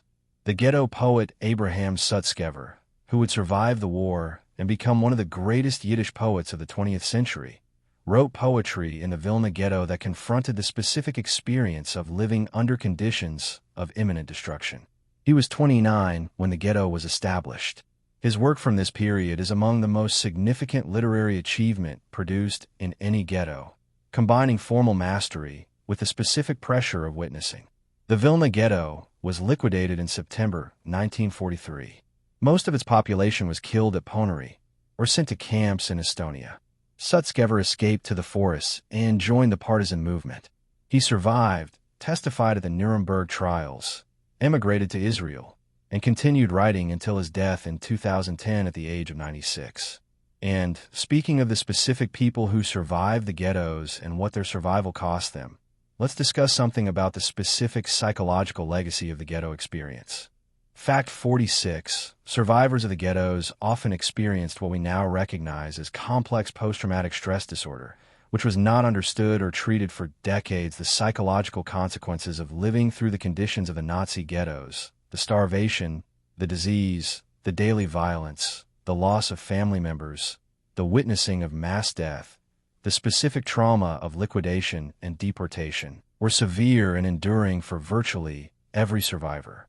But the specific experience of these consequences in the post-war period was shaped by a world that had no adequate framework for understanding what the survivors had gone through, no established clinical vocabulary for the specific constellation of symptoms they presented, and no treatment approach that could address what they had experienced. The psychiatric and psychological literature of the immediate post-war period made halting attempts to describe what survivors were experiencing, using terms like survivor syndrome and concentration camp syndrome that identified the phenomenon without providing a clinical framework for understanding or treating it.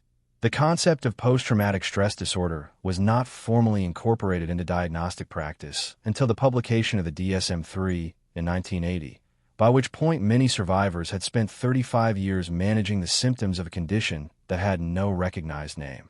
The specific quality of ghetto trauma was in some respects distinct from the combat trauma that had driven the development of PTSD as a clinical concept.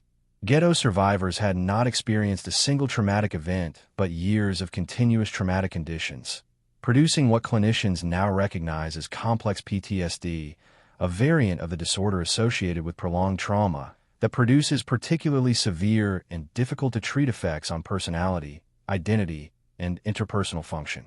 Many survivors coped by not speaking about their experiences, compartmentalizing the ghetto period from their post-war lives, building new identities in new countries, and not passing on to their children the specific content of what they had been through. The second generation, the children of survivors, often grew up aware that their parents had been through something terrible without being told specifically what, in a silence that had its own psychological consequences. The third generation, the grandchildren, have sometimes become the first in their families to ask the questions their parents could not ask. And speaking of what has been discovered about the ghetto experience through the testimony of survivors and their descendants, let's discuss something about the ongoing historical scholarship. Fact 47. New documentary evidence about the ghettos continues to emerge from archives in former Soviet bloc countries that were inaccessible during the Cold War. The historical scholarship on the Jewish ghettos of occupied Europe is not a closed field. The opening of archives in Russia, Poland, Ukraine, Belarus, Lithuania, Latvia, and Estonia that began with the end of the Soviet period has produced significant new documentation that continues to extend and in some cases to revise our understanding of specific aspects of ghetto history. The Soviet military and security services that captured German documents and occupied territories at the end of the war took enormous quantities of material back to the Soviet Union, where it was classified and largely inaccessible to Western researchers during the Cold War period. This material included German occupation records, documentation of specific operations, testimony collected by Soviet investigators in the immediate post-war period, and material from archives that had been in the territories of the Baltic states, Ukraine, and Belarus.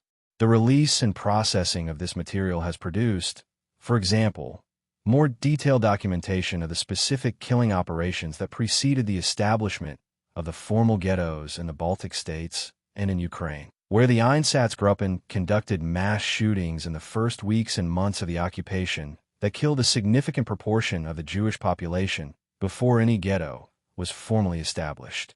The documentation of these operations from Soviet sources has both confirmed and extended what was known from earlier research. Research in Polish archives has produced important new material about the relationship between the Polish population and the Jewish ghettos, including documentation of both rescue operations and of collaboration and persecution that has enriched and complicated the historical picture beyond the relatively simple narratives that prevailed in earlier scholarship. Jan Grabowski's research on the fate of Jews in hiding in Polish rural areas, based on records from Polish courts and police files, has documented the scale of collaboration in the capture of Jewish fugitives in ways that have generated controversy, but that represent genuine historical scholarship based on documentary evidence. And speaking of the documentation that is most directly relevant to understanding what the ghettos meant for the people who lived in them, let's discuss something about the memorial landscape in the city where the largest ghetto stood. Fact 48. The site of the Warsaw Ghetto is now covered by modern buildings, but a path of remembrance marks its perimeter through the streets of the city. The Warsaw Ghetto no longer exists as a physical space. The buildings that stood within its walls were destroyed in the German suppression of the Warsaw Ghetto Uprising in 1943 and in the broader destruction of Warsaw that followed the Polish Warsaw Uprising in 1944, when German forces systematically dynamited the city block by block. The post-war reconstruction of Warsaw, conducted under the communist government, built a new city on the ruins of the old, with apartment buildings, offices, and parks occupying the ground where the ghetto had stood. Walking through contemporary Warsaw, Most of the streets where the ghetto stood look like ordinary urban streets. There are no visible ruins, no preserved buildings, no obvious indicators that this was the location of one of the most concentrated experiences of mass suffering in modern history. The most visible remnant of the ghetto's physical presence is the sections of the original ghetto wall that have been preserved in a few locations, most notably in a courtyard at Siena Street, where a stretch of the original brick wall still stands, marked with a plaque identifying it as part of the wall of the Jewish ghetto. In 2008, the city of Warsaw established the Traces of Remembrance, a walking route through the city that marks the course of the ghetto wall and the locations of significant sites of ghetto history. Markers set into the pavement trace the perimeter of the former ghetto. Plaques identify locations of significance: the Umschlagplatz where deportees were collected, the locations of underground bunkers, the addresses where specific events of the uprising occurred. The Polin Museum of the History of Polish Jews, opened in 2013, occupies a site on the edge of the former ghetto and presents the full history of Jewish life in Poland from the first medieval settlements through the catastrophe of the Holocaust. The museum received 17 million visitors in its first decade and has become one of the most important Holocaust educational institutions in Europe. And speaking of remembrance and what it requires, let's approach the final two facts. Fact 49. The last surviving witnesses to the Warsaw Ghetto are in their 90s. Within a decade, none will remain. The people who were children in the Warsaw Ghetto, who were 7 or 10 or 12 years old when the ghetto walls closed in November 1940, are now in their late 80s and 90s. The people who were adults in the ghetto, who witnessed the deportations, who fought in the uprising, who organized the underground archive, are gone. The last of those adult witnesses died in the years around the turn of the millennium. The remaining living witnesses to the Warsaw Ghetto are those who experienced it as children, and they too are departing. The specific testimony that these remaining witnesses provide, testimony about the experience of being a child in the ghetto, about what they saw and heard and understood and did not understand, about the specific faces of parents and siblings who were lost, about the precise quality of light in the ghetto streets, and the smell of the soup kitchens and the sound of the orchestra at the gate. This testimony is irreplaceable. It is the last thread of living connection between the present and that specific past. The challenge of Holocaust memory in the era after the witnesses is the challenge that every post-witness generation faces when the events it must remember are beyond the reach of living transmission. To make the recorded testimonies as present and as powerful as the living testimonies they replace, to find ways of communicating not just the facts but the human experience behind the facts, to prevent the specific people from becoming the abstracted statistics that the perpetrators intended them to be. The educators, the filmmakers, the writers, the archivists, the museum curators, and the researchers who are building the next generation of Holocaust memory work are constructing a bridge between a world that had living witnesses and a world that will have only records. The quality of that bridge, the honesty and the specificity and the human fullness of what is transmitted across it, will determine whether the ghetto experience remains a living part of human moral consciousness or recedes into the category of historical facts known but not felt. And speaking of what is felt and what must be transmitted, let's reach the final fact. Fact 50.